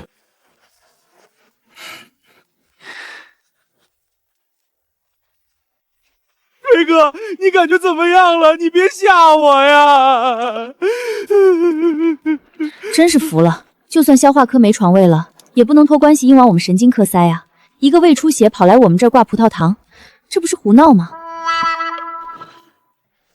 别装了，你们费这么大劲，是想让我见谁啊？辛苦您了，您先出去吧，有事儿我按铃叫您。刘能，赶紧的，趁着陆哥他们还堵在路上，你给我透个底，咱们今天晚上费这么大劲要见的是哪位老爷子？锤哥，我说了，你可得稳住啊！包的，是周家，周家的那位老爷子。周家，周家！嘘，低声些，难道光彩吗？你疯了！咱家里那点关系还敢直接捅到周家去，那是咱们能招惹的吗？我这也是没辙，我拐了18个弯，托了我家老爷子以前的助理，才勉强联系上周家那位亲戚。周家真的水太深了，咱不好趟这趟浑水啊。这可咋办？篓子都已经捅了，这玩玩的太大了。那现在咋办啊，锤哥？陆哥眼瞅着就要到了。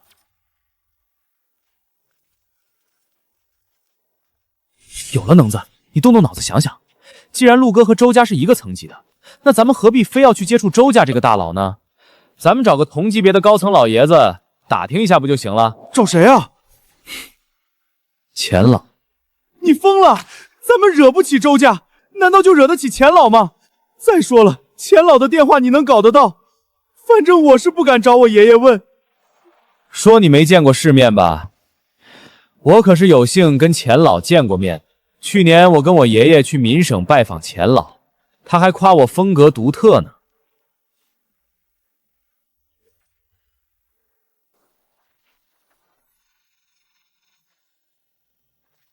钱老您好，我是王家的小锤。你谁呀？嗓子卡毛了就去医院，你给我好好说话。钱老，您先别挂电话。钱老，我是京城王家的王追。前年啊，我们家老爷子带着我登门拜望过您，您那会儿还夸过我呢。是京城王家，那个成天在外面惹是生非的混账小子，他找我干什么？想起来了，有什么事？那什么，钱老，我就是想跟您老人家打听点事儿。您认不认识一个叫陆川的小伙啊？陆川？哪个小子能让我外孙女欠人情啊？我当然知道这个名字，那小子是我宝贝外孙女翠萍的恩人。京城王家这个出了名的小王八蛋，平时在4、9城里花天酒地不学无术，今天怎么会突然把手伸到江城大学去了？这绝对是没安好心。这帮二代极有可能想通过陆川去搞别人，万一这臭小子的目标是我的宠外孙子昂呢？我那心肝宝贝的外孙女还不得哭得稀里哗啦的？不行，必须得警告一下小王八犊子王锤，我告诉你，有些人不是你能查的，勿谓言之不愿。我猜对了，我特妈的真的猜对了。连远在闽省手眼通天的钱老都不准我们查，连问一句都不行。这背景，这护短的架势，陆哥的来头简直要捅翻天了。但是今天这局已经箭在弦上，不得不发了。钱老，您别生气，我发誓，我对陆哥绝对没有半点恶意。我就是想请问您，周家那位老爷子跟陆哥没仇吧？周家老爷子，他不是都退了好多年了吗？这王家的小王八蛋，到底在发什么神经？哼，没仇。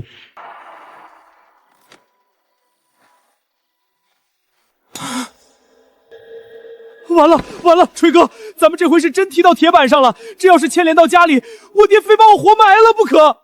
怎么办？怎么办？锤哥，你脑子坏了，你别吓我啊！说你猪脑子，你还不信？你仔细品品钱老刚才的话，连钱老这种级别的大神都在主动维护他，而且钱老亲口证实了，陆哥跟周家没仇。既然没仇，那咱们带陆哥去见周老爷子，还怕个锤子啊？哼，这分明是咱们哥几个给陆哥和周家牵线搭桥的机缘啊！锤哥，您这脑子到底是怎么长的？简直是卧龙在世啊！说实话，自从我成年以来，我感觉我体内的领袖气息越发强大，但这也造就了我的孤独。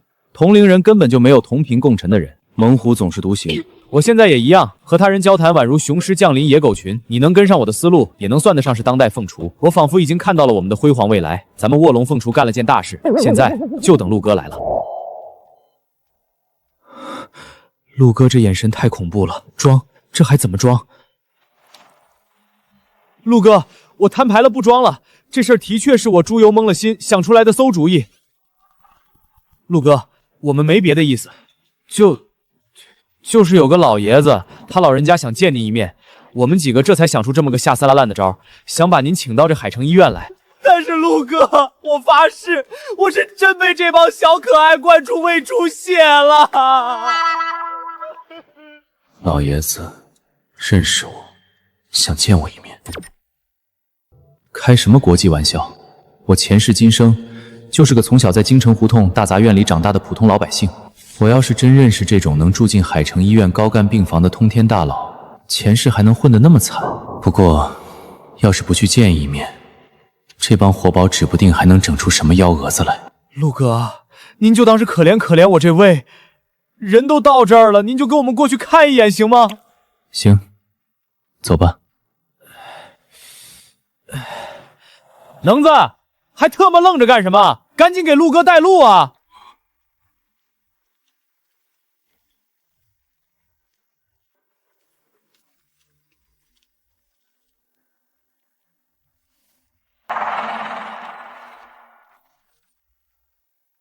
你好，我是刘能，请跟周叔通报一声，人我带来了。我去通报，你们注意音量。是。大家等会儿进去，不要问太多问题。老爷子刚醒，需要静养。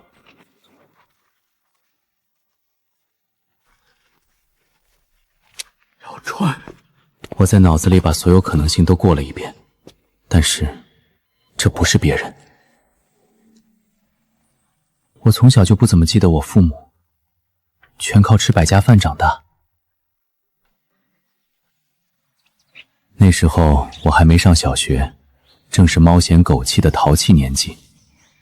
爷爷，接着。只有这位周爷爷，他从不嫌我闹腾，笑眯眯地看着我上房揭瓦。好，这瓦片砸得有力气。小川啊，待会儿下来吃你最爱吃的奶糖。周爷爷还时不时配合我玩各种幼稚的游戏。那瓦片可是成化年间的公瓦，就这么砸了？闭嘴！老爷子愿意，这位小少爷把成化砸了都行。经常给我最爱吃的奶糖，直到后来我上了学，而周爷爷那座四合院也在某天夜里突然搬空了。爷爷！从那以后，我就再也没见过周爷爷。谁能想到当年那个在胡同口摇着蒲扇的老头，居然有资格住进海城医院最核心的特灵1号病房。周爷爷在我缺失父母的童年，给了我最快乐的童年日子。我尊敬他，敬爱他，和他的身份无关。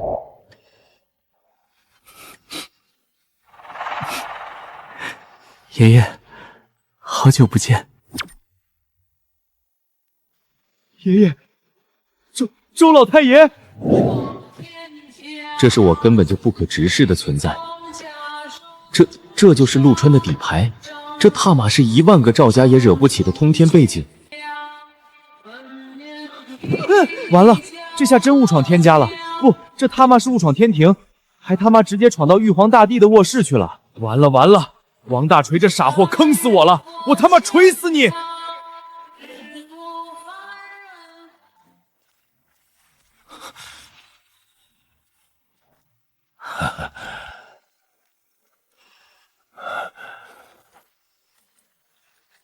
好久不见了，这么多年，你小子怎么样了？这我得表现啊，我得表现的跟陆哥亲兄弟一样。老爷子，陆哥现在可……闭嘴！我家老爷子好不容易能说几句话，你们谁敢弄出一点动静，我今天就把他从8楼扔下去。爷爷，您身体怎么样了？还行，暂时死不了。出去！以前我会在有些时候嫉妒陆川，还心有不甘，而现在我已经没有了丝毫的嫉妒不甘，差距太大，永远无法追上。陆川骗了我们，他根本就没有什么所谓通天的背景，因为他就是天。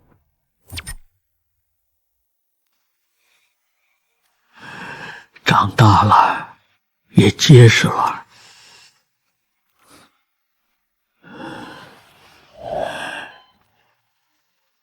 吃吧，你最爱吃这个，我都给你留着呢。不管爷爷在外面是多么呼风唤雨的大人物，但是此时此刻，他就是一个疼爱晚辈、惦记着给我留2颗奶糖的长辈。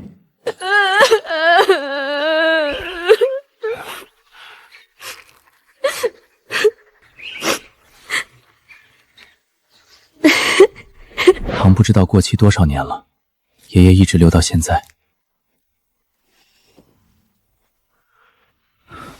周爷爷，你那几年去哪儿了？去哪儿了？去了很远的地方啊，那边的风沙好大，风一吹眼睛都睁不开。你奶奶说该收麦子了，可是院子里的海棠花还没开呢。爷爷不对劲。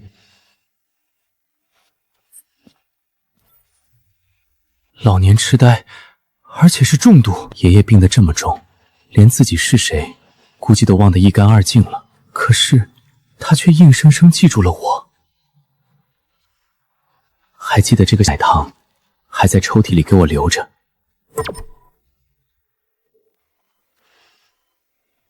小川，是我。老爷子当年搬走，是因为公事。连通信都切断了，什么人都不能见，什么人都不能说。后来老爷子的脑子开始不记事了，甚至连我都不认识了。他清醒的时候，嘴里天天念叨的都是你的名字，还说奶糖还要给小川留着。你应该也认出我了吧？我就是周卫国。我年轻的时候受过严重的伤，彻底丧失了生育能力。周家在我这儿断后了。老爷子没说什么，可是我知道他心里苦啊。他最喜欢小孩子，最喜欢那种家里热热闹闹的烟火气。那几年他住在胡同里，我不在他身边，但因为有你，那是老爷子那几年笑得最多的时期。他早就把你当成自己的亲孙子了。卫国。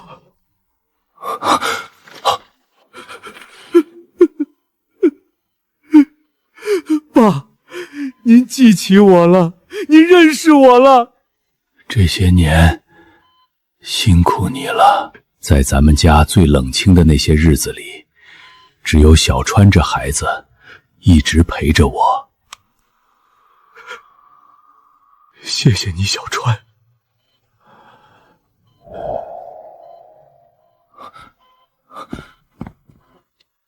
老头子，我能听你叫我一声爷爷吗？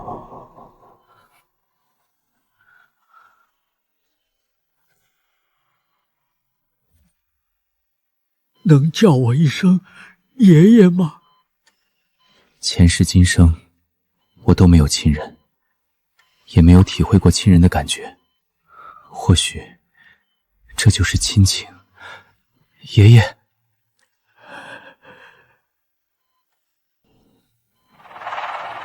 老爷子睡着了，这应该会是他这几年睡得最踏实、最安稳的一觉。爷爷，你听到了吗？叫的是爷爷。我就说我猜得准吧，半点没差。好家伙，咱俩今儿差点交代在这儿，亏你当时想了个台阶打圆场。要是咱俩真傻乎乎的，奔着戳穿陆哥的目的来，现在坟头草都一人多高了。何止咱俩坟上长草，全家祖坟都得长草。谁能想到陆哥背景这么深啊？那可是周家，那可是周老爷子。我爷爷见了他都得吓得尿裤子。哟呵，这是瞧不上咱哥俩是怎么着？真以为小爷我吓得腿软站不起来了？来，刘能搭我一把，咱得支棱起来，不能让这帮人看了笑话。得嘞。嘿，瞧见没有，爷们儿，我站起来了。哎，咱还能走2步，咱哥俩可不是吓大的，这就叫一代更比一代强。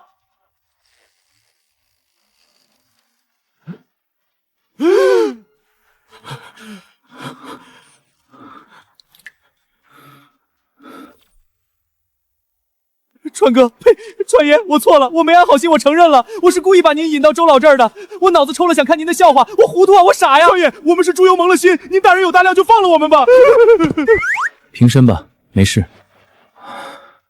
我早就知道这俩人没安好心，但是阴差阳错，却让我再见到了周爷爷。说起来，还得感谢他们2个。前世，从小时候和周爷爷分别后，就再也没见过他。这一世能有如此奇缘，也算是他俩帮了个忙。说起来，我还应该谢谢你们2个。谢谢我们？我去，这就是顶级大佬的修养和心胸吗？这么一对比，我俩就像是垃圾堆里彻头彻尾的垃圾，而川爷是那炙热散发着万丈光芒的太阳。川爷的家底背景，咱这辈子都拍马赶不上。这辈子要是能跟着这么为主，哪怕给人端茶倒水递烟我都知足。咱俩至于川爷，那不就是颜回对孔圣人？这辈子咱哥俩有了。我准备在这儿陪床一段时间，你们各自回去吧，不耽误。不，您伺候老爷子，咱们伺候您，不耽误。对，您照顾老爷子也得有人照顾您啊。没这个必要吧？有必要，太有必要了。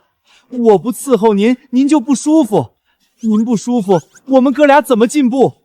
对，川爷，我们太想进步了。你俩这是抽什么风？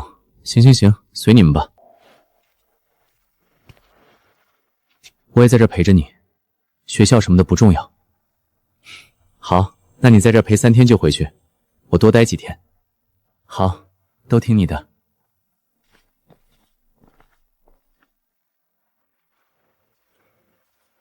锤哥，咱还查陆川的底吗？撬你丫！我撬你丫！你特鸟想死，别拉着我，爬，给老子爬出去！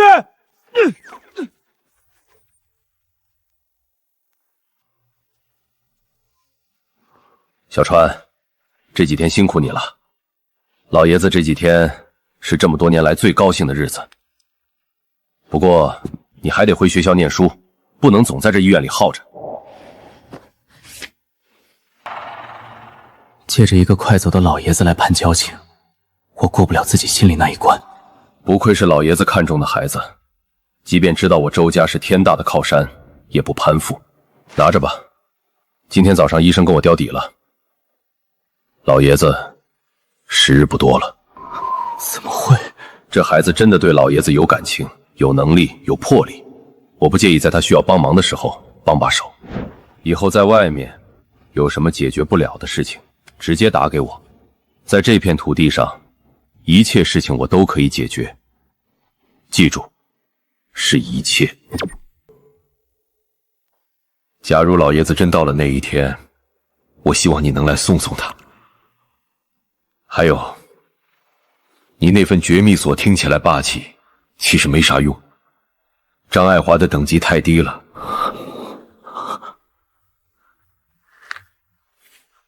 为了不让人打扰你生活，我顺手往上提了一个档次。现在谁也查不到你了，谁敢动你，10分钟之内全家拉出去吃5分钟免费套餐。谢谢周叔。臭小子，赶紧回学校念书去吧，有事打电话。川哥，你什么时候下飞机啊？我敲，他们来5栋楼下了。陆哥，你啥时候回来？咱宿舍被人给钻了。这帮孙子盯上咱们了，一帆也不见了。江城大学到底闹出了什么乱子？还敢动一帆？老陆，你可算接电话了。慢慢说，不着急。管理员那群小可爱不知道吃错了什么药，今天中午联手杀到咱们宿舍来了，进门就翻箱倒柜，找了一堆莫名其妙的借口，什么违规使用大功率电器，什么连续夜不归宿，直接让我们强制清退，把我和陈总的行李全给扔到了走廊上，还让保安把宿舍门给贴了封条。找茬清退，这显然不是什么常规的宿舍检查。你们现在在哪儿？在学校大门，我和子昂现在带着行李，跟俩流浪汉似的在这喝西北风呢。我感觉这事儿没那么简单，我们正准备叫辆车到陈总家里去对付2宿。有钱公馆，那地方离学校太远，而且陈富贵、王翠萍在，很多事情放不开手脚处理。去我家吧，离学校近，直接在地库等我。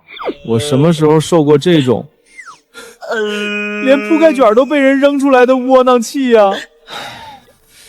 气死我了！杀杀杀！老陆，你总算回来了。管家，带2个人，还有行李车下来车库。陆先生，让您久等了。帮陆先生的朋友把行李搬上楼，注意轻拿轻放。舒服了，这下舒服了。老陆来了，我们有救。老陆，这就是你家？我以为陆川的家就算不奢靡，也应该会奢华一点，结果装修的这么简单。不过这房子真有家的感觉，太舒服了，淡雅宁静。我甚至觉得被学校那帮小可爱赶出那个破宿舍，好像不仅不亏，反而还赚了。说说吧，到底怎么回事？还有一帆呢？他怎么没跟你们在一起？一帆今天早上回冀省了，好像是家里面有急事。一帆刚走了几个小时，管理那帮人就来了，带头的是李想。那小可爱理论不过我和陈总，就把保安的人叫来了。我把熊令卢素学长叫来帮忙，结果还没说几句话，他们就被保安摁住带走了。我到现在都不知道他们在哪儿，打电话发消息都不回。这绝对不是一次普通的查寝。罗斯家也小有背景，他们却不拿罗家当回事，说明背后的人有恃无恐。李想，前世时我对这个李想的印象非常深刻。这个人能力一般，但是处理的事情很圆滑。这位平勋是低调谦和的李想，他的父亲是教育集团总公司的董事长李不想，前世一直隐瞒了4年，怎么如今突然像一条疯狗一样，如此高调的咬人？能让李想这种人不顾一切冲在前面的，只有一个原因，那就是站在李不想背后的那个人下了死命令。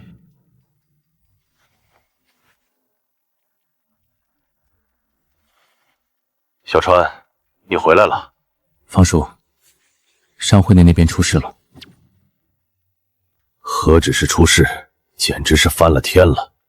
今天下午，我们商会被各个防区渠道联合检查，直接空降到商会总部，几十个甲方公司全部反悔违约，反而说是我们的供货、方案、材料、财务全部都有问题。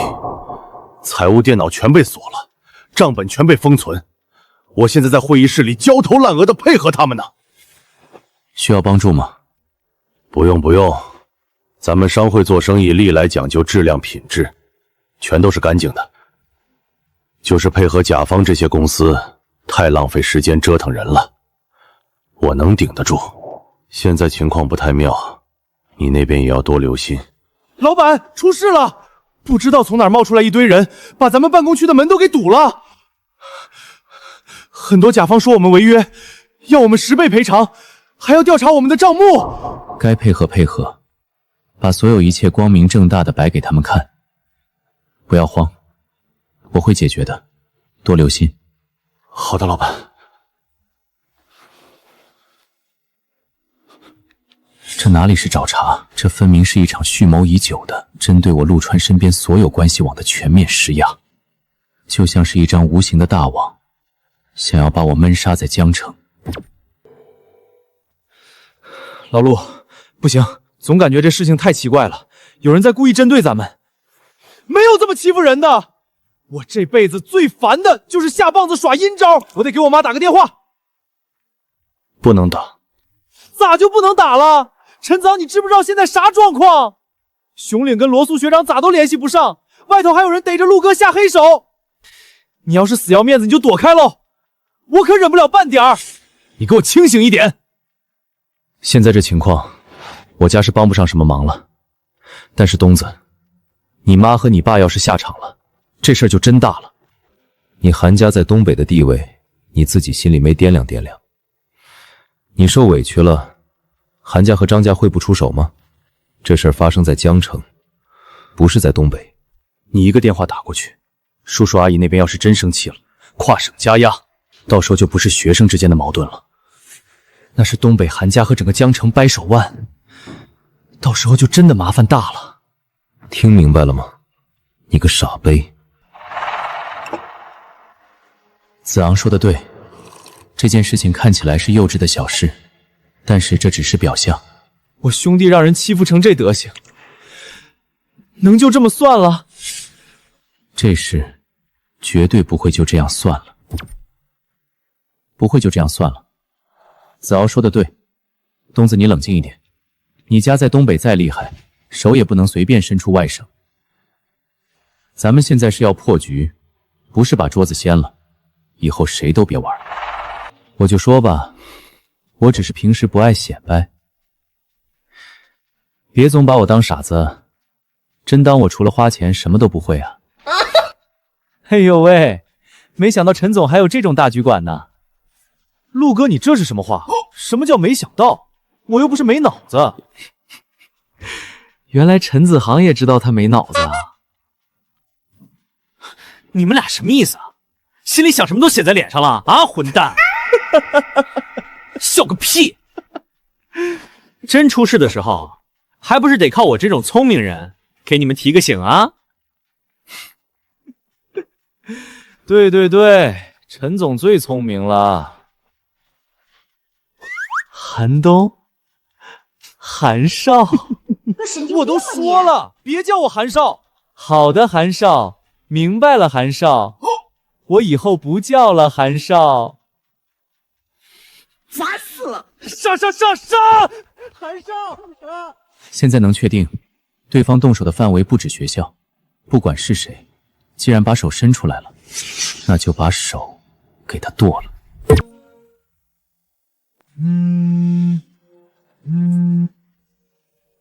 喂，陆总，方便吗？说。电话里不太方便讲，我想今晚跟您见一面。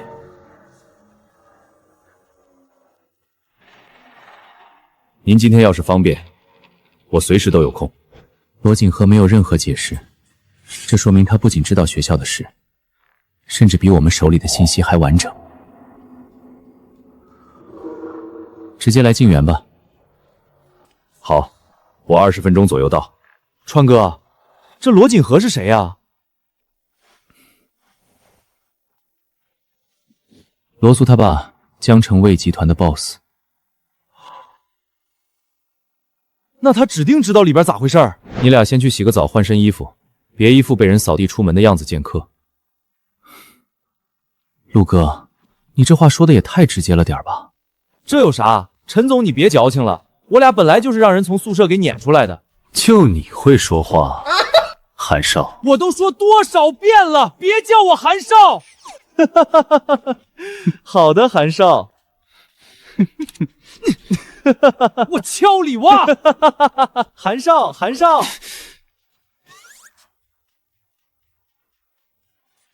这也太快了。罗苏他老爸是闪电侠呀。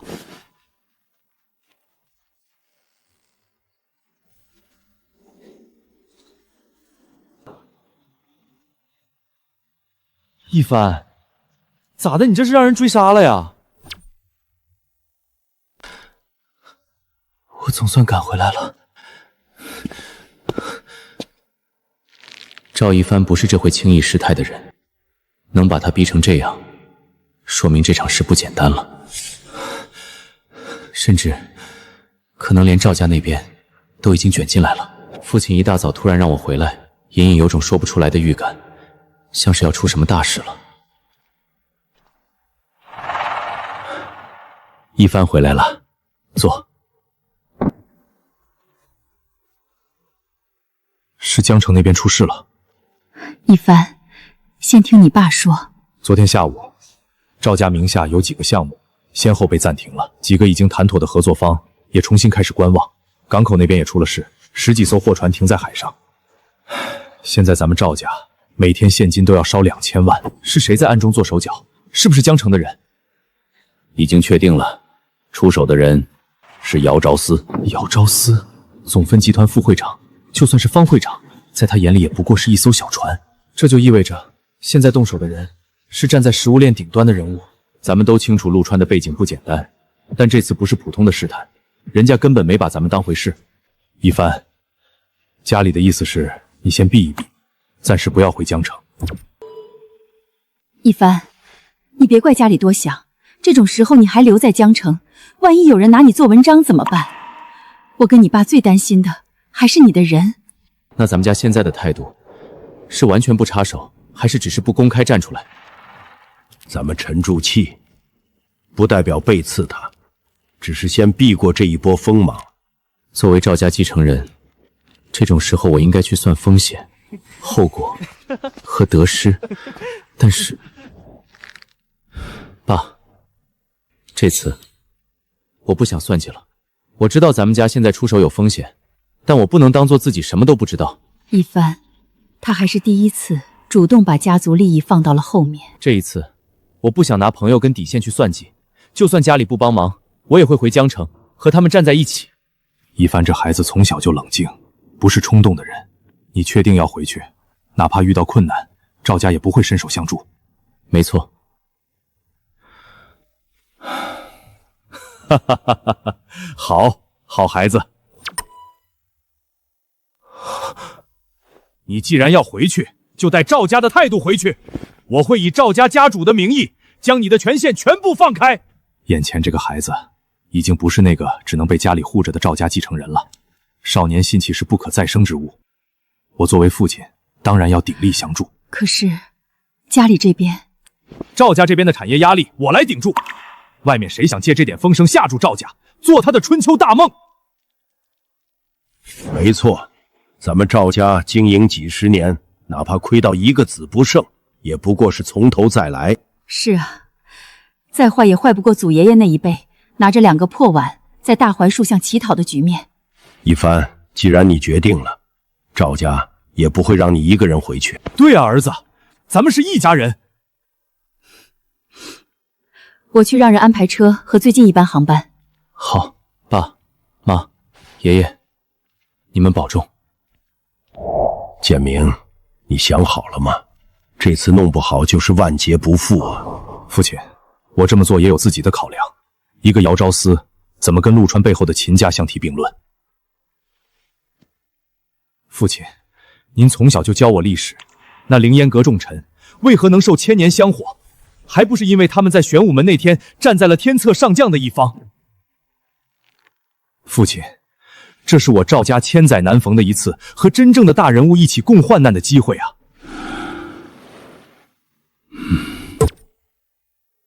你说的对，建明，是我老糊涂了，就该按你说的办。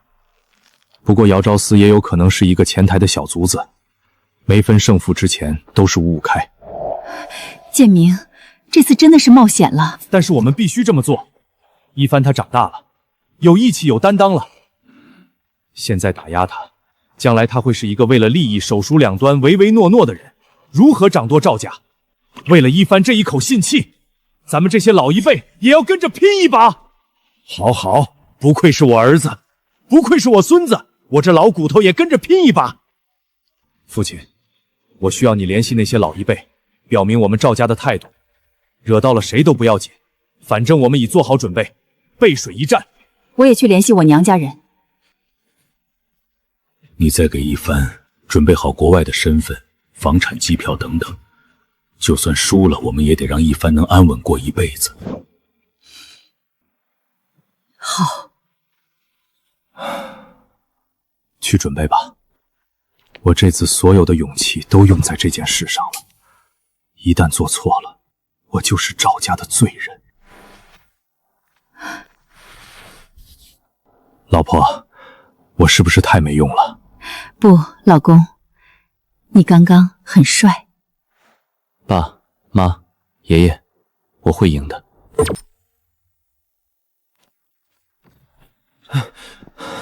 哎呀妈呀，一帆，你这是被人追杀了！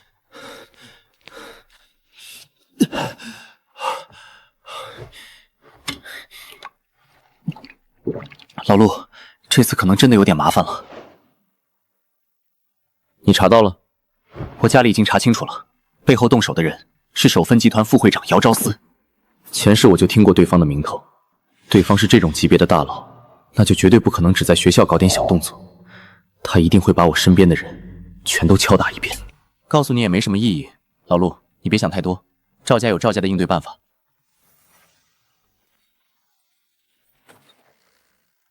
这又是谁？我今天晚上冒险来静阁，要说的事情太敏感，这里杂人太多了，而且都是这些没背景的小年轻，不靠谱啊！您看，要不咱们改天再单独聊聊？毕竟后面牵扯到的一些消息，普通人知道了未必是件好事儿。我操，当我3岁小孩啊？这话说得很委婉，但意思再明显不过了。这姓罗的觉得我们不配听。你想多了，客厅里坐着的这几位，都已经在这个棋盘上了。都是自己人，没什么不能听的。这事关重大，要是从这些毛头小子嘴里漏出去半句，那可是要命的。不是罗总是吧？现在事情都发展成这样了，你还在跟我们打马虎眼？罗总，您是不是觉得在座的各位都是没见过世面的土包子？我给您介绍一下这位冀省赵家的继承人赵一帆。冀省赵家，那个在冀省商圈里盘根错节的大家族，几十亿甚至几百亿的身家。至于这个小傻佩，罗总见多识广，您可曾听闻过东北韩家？东北韩家，实打实的商界北境之主。这就是陆总的朋友圈吗？这屋子里除了我，没有一个是真正意义上的普通人。赵总，失敬，韩少，刚才是我眼拙了，别他妈叫我韩少！好的，韩少。既然旁边那2位都是通天的人物，那这个看着最花哨的又是什么样惊天的背景？不知道您是？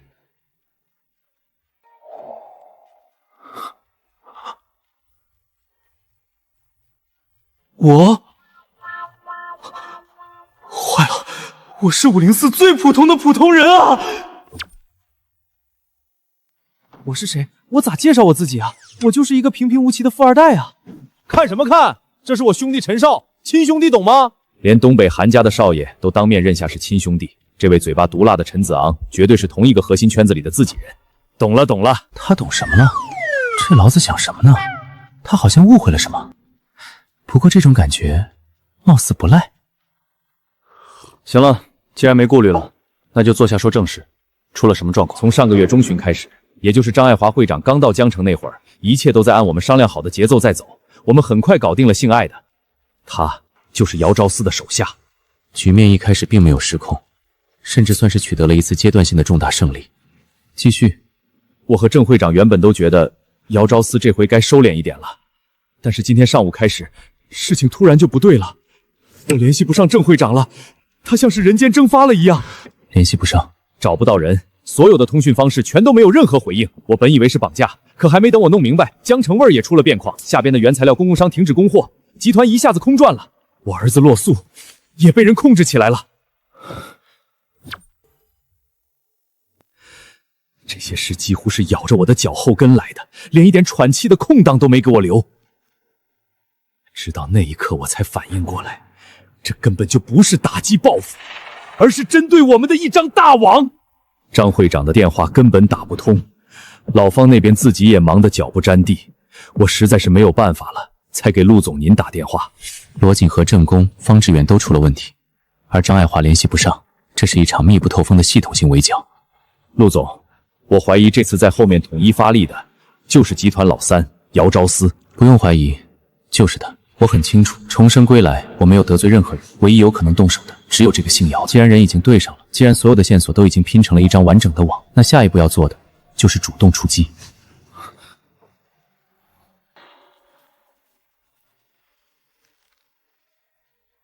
有戏，只要张会长能接电话，我们就还有翻盘的机会。张会长您好，现在方便说话吗？小川啊，你有什么事吗？不对劲，江城闹出这么大动静，张爱华这种老狐狸不可能不知道。您在江城吗？我回京城了。撤了。江城这盘棋水太深，张爱华都下不下去了。我知道你想说什么，我只能说，你现在的事不是我能插手的了。事情比你想的还要复杂，这次张叔真的帮不了你了。我听懂了，这不是张爱华过河拆桥，是他真的帮不了。既然敢这么肆无忌惮的全面打压，甚至连张爱华这都被迫提前抽身回京。我相信你能找到解决的方法的，很多话张叔不能说，就这样吧。完了，张会长都撤了，江城这局无解了。不等了，既然上面压下来这么大的石头，那我就给家里打电话摇人儿。真把你家拉进来，事情只会更加不可控。这不是约架，商场如战场。我倒是想看看这个男人有没有慌。张爱华这电话打不垮我，相反，这几句大实话把我教得清醒了。没有人能够为谁兜底，从头到尾把破局的希望寄托在张爱华、方志远这些外力身上，本身就是一种危险的错觉。世界本质上就是交换，人被尊重，从来不是因为你认识谁，而是因为你有让人不敢轻视的价值。我找到破局的犯法了。川哥，真的吗？这是赵家现在还能调动的所有关系网，上面的人不管是谁，只要你发话，赵家会让他们出手的。赵家的所有资金、现金流全部整理完毕，你需要多少，我这里就能提供多少。无论这次的对手是谁，我都和你在一起，和他磕一磕。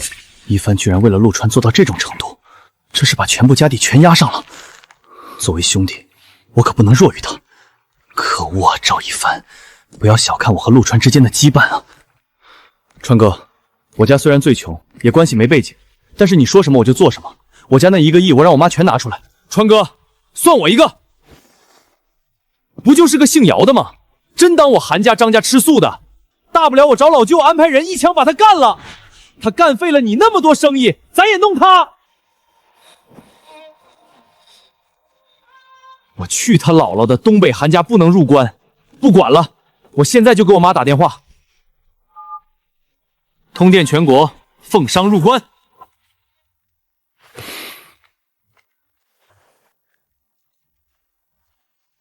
还不至于。一帆，收起来吧，还没到拼刺刀的时候。老陆，这时候别逞强，你一个人。谢了，一帆、韩东、子昂，你们的心意我心领了。既然我说了我找到破局的方法了，就没道理让你们顶在前面。一帆，现在你老老实实告诉我，姚兆思到底掐了你们赵家哪几个项目的脖子？事到如今，瞒不住了，也没有必要瞒下去了。运输的几条专线停了，刚谈好的2家私立医院并购案也停了，以及赵家手里的核心粮油贸易渠道全都断了。这哪是简单的点名敲打，这每一条线掐的都是赵家的咽喉，这是把刀子直接架在赵家的大动脉上了。完了，本来我心里还燃起了一丝希望，现在听完这些，那点希望被浇得连个火星都不剩。连赵家这种跨省的地头蛇都被按得这么死，这局真的能破吗？陆总，赵家那边都被卡成这样了，咱们这连个能说得上话的外援都没了，后面怎么走？简直完美。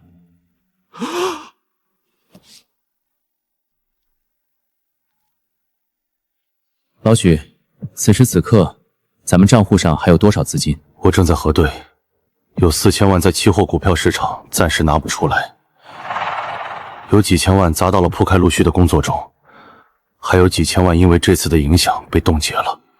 目前可动用的只剩下800万。800万啥也干不了啊！我知道了。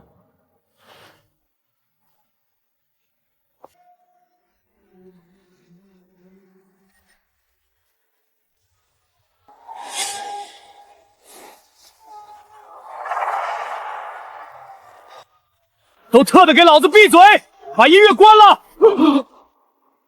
川爷来电话了，谁他妈再弄出动静，老子顺着窗户把他扔出去！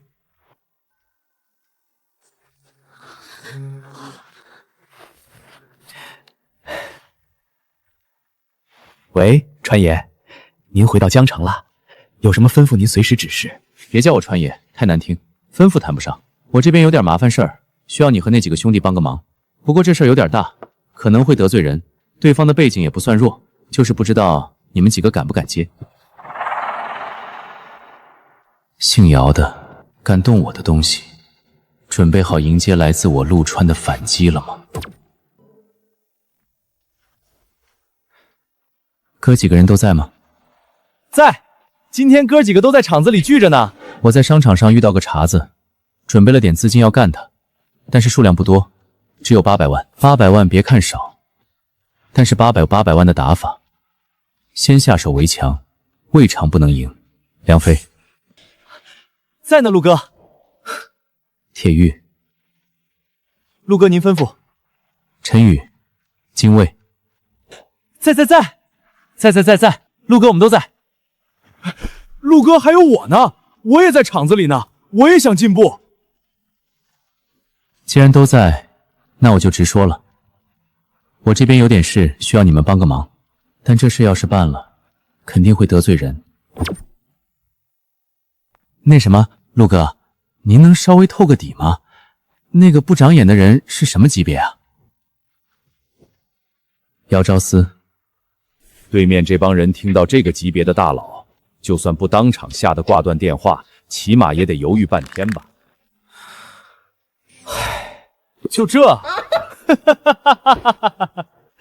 陆哥，您差点没把我这心脏病给吓出来，我还以为是哪个不能碰的老神仙呢，吓得我刚才腿都软了。就是啊，陆哥，一个外地的，您说的这么严肃干什么呀？我还以为天要塌了呢。一个外地的，他手伸得再长，还能伸到咱们这儿来。陆哥，您说吧，是直接弄他丫的，还是让我去江城帮您敲打敲打他？这业务我熟得很。我去，在江城这边压得人喘不过气来的天大的麻烦，到了他们的嘴里，居然成了一具轻描淡写的外地的。我操，太解气了！这托尼的确没有吹牛，他的爷爷就是龙祖集团的总会长，货真价实的副总裁级。敲打就免了，我不会让你们白帮忙。这件事办成了，对你们每个人都有好处。运输上面的几条专线，私立医院并购案，还有筹建中的3所私立，以及赵家手里的核心粮筹贸易渠道，这4条线，别人吞不下，也不敢吞。但正好对应你们4个家里把控的资源。你们要是能把这些被卡住的口子给撕开，这几个项目，不管是在长辈面前长脸，还是在朋友面前吹牛，这分量都够了吧？我现在才终于明白陆川那句简直完美到底是什么意思。借力打力，反向起盘，这种手腕简直让人头皮发麻。陆川把路铺到了这一步，如果我还要在旁边看着，那我就不配当这个赵家的继承人。各位，不止这样，如果这事能成，不仅是项目上的对接，赵家这边还会给你们分股份。我笑赵哥大气！这是天大的好事啊！陆哥，您放心，这事儿包在兄弟们身上。谁敢卡赵家的项目，老子去把他办公桌掀了。等会儿，别的都好说，那我呢？陆哥，这盘子这么大，可别到头来没我能做的地方啊！我也想进步啊。我家做煤矿的，用得着煤不？你们家跟银行很熟吧？熟啊，太熟了。我家现金流一向充足，好几个行的行长我都叫叔。一省那边的认识吗？地方上的分行我不熟，但总行那边我打个招呼绝对管用。那就没有问题了。赵家这4个项目肯定会涉及到银行的配合，正好需要你从总行那边补一脚。把资金这根线稳住。这蛋糕也分刘能一份，锤哥那边我也会留一份。齐还了，资源、人脉、资金、利益，被陆川这一通电话硬生生的捏合成了一个坚不可摧的利益共同体。陆总，您真的太牛了，这几个大佬的资源一下就用上了，我佩服的五体投地。佩服啥？他还得谢谢咱呢。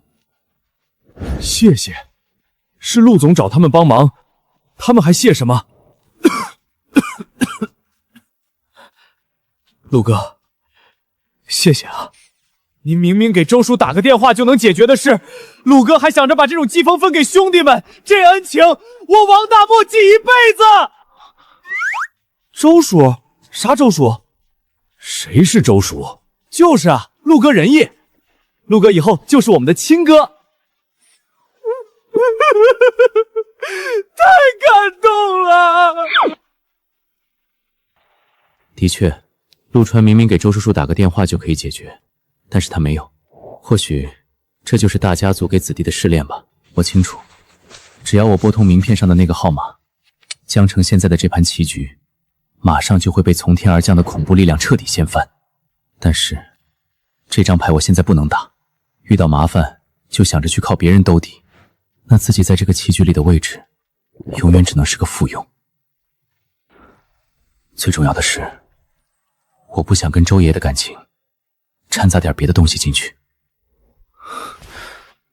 所以我要的是破局，亲手把这张压下来的网撕烂。现在最要紧的是先把局面稳住，把信号放出去，等别人先乱了阵脚，我们才有机会真正动刀子。姚昭思既然把手伸得这么长，外面又有那么多人愿意给他面子，甚至压到你们赵家头上，我们要做的就是先放一个明确的信号出去，告诉外面那帮人，京城的人已经下场了。一帆，你得再跑一趟京城，把那几条线落实好，先把他们卡你们赵家脖子的手给剁了。我的思路很明确，借着京城那帮二代的家世背景，直接去敲打下面那些帮着姚昭思干活的商人。一旦那些人发现自己为了讨好副院长而得罪的竟然是京城那几个背景深厚的庞然大物，他们自己就会先乱了阵脚。我明白了，我立刻订机票去京城。陆总，那我儿子罗素那边……我知道你很急，但是你先别急，让罗素和熊岭再待几天，我们不能现在就去。这是我们手里最重要的信号。你罗景和的亲儿子都出事了，而你这个当爹的却稳如泰山，你猜那些人会怎么想？他们会疯狂的猜疑，猜疑我罗景和的背后是不是还藏着比姚昭思更硬的底牌。等一帆在京城那边落实好，冀省的人会扛不住压力，到时候根本不需要你去求人，他们自己就会想方设法找个借口把人给你送回来。我懂了，我听您的。那我们呢？我们接下来就这么干等着？对，必须等着。不过不是等死，是等姚昭思自己把火越烧越大。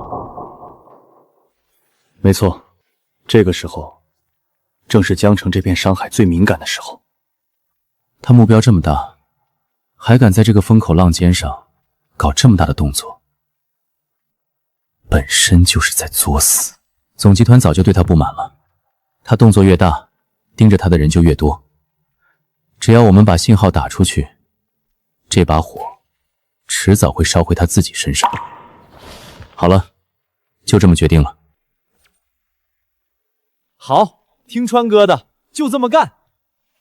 正好，咱哥俩在家里等着，这段时间也好学习一下。对，好好学点知识，将来再有这种事情，咱们也能帮上川哥。还好我箱子里把课本都带来了。课本里那能学到啥呀？真正的商战还得从大师身上学。实不相瞒，我已经下单了几本经济大师的书，明天就送到了。怎么听起来感觉不太妙的样子啊？走，等书一到，咱哥俩就狠狠的学。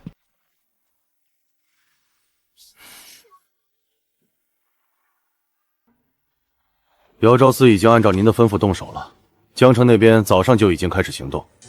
冀省赵家名下的几个项目，昨天也停了，一切都在掌控之内。还有什么别的指示吗？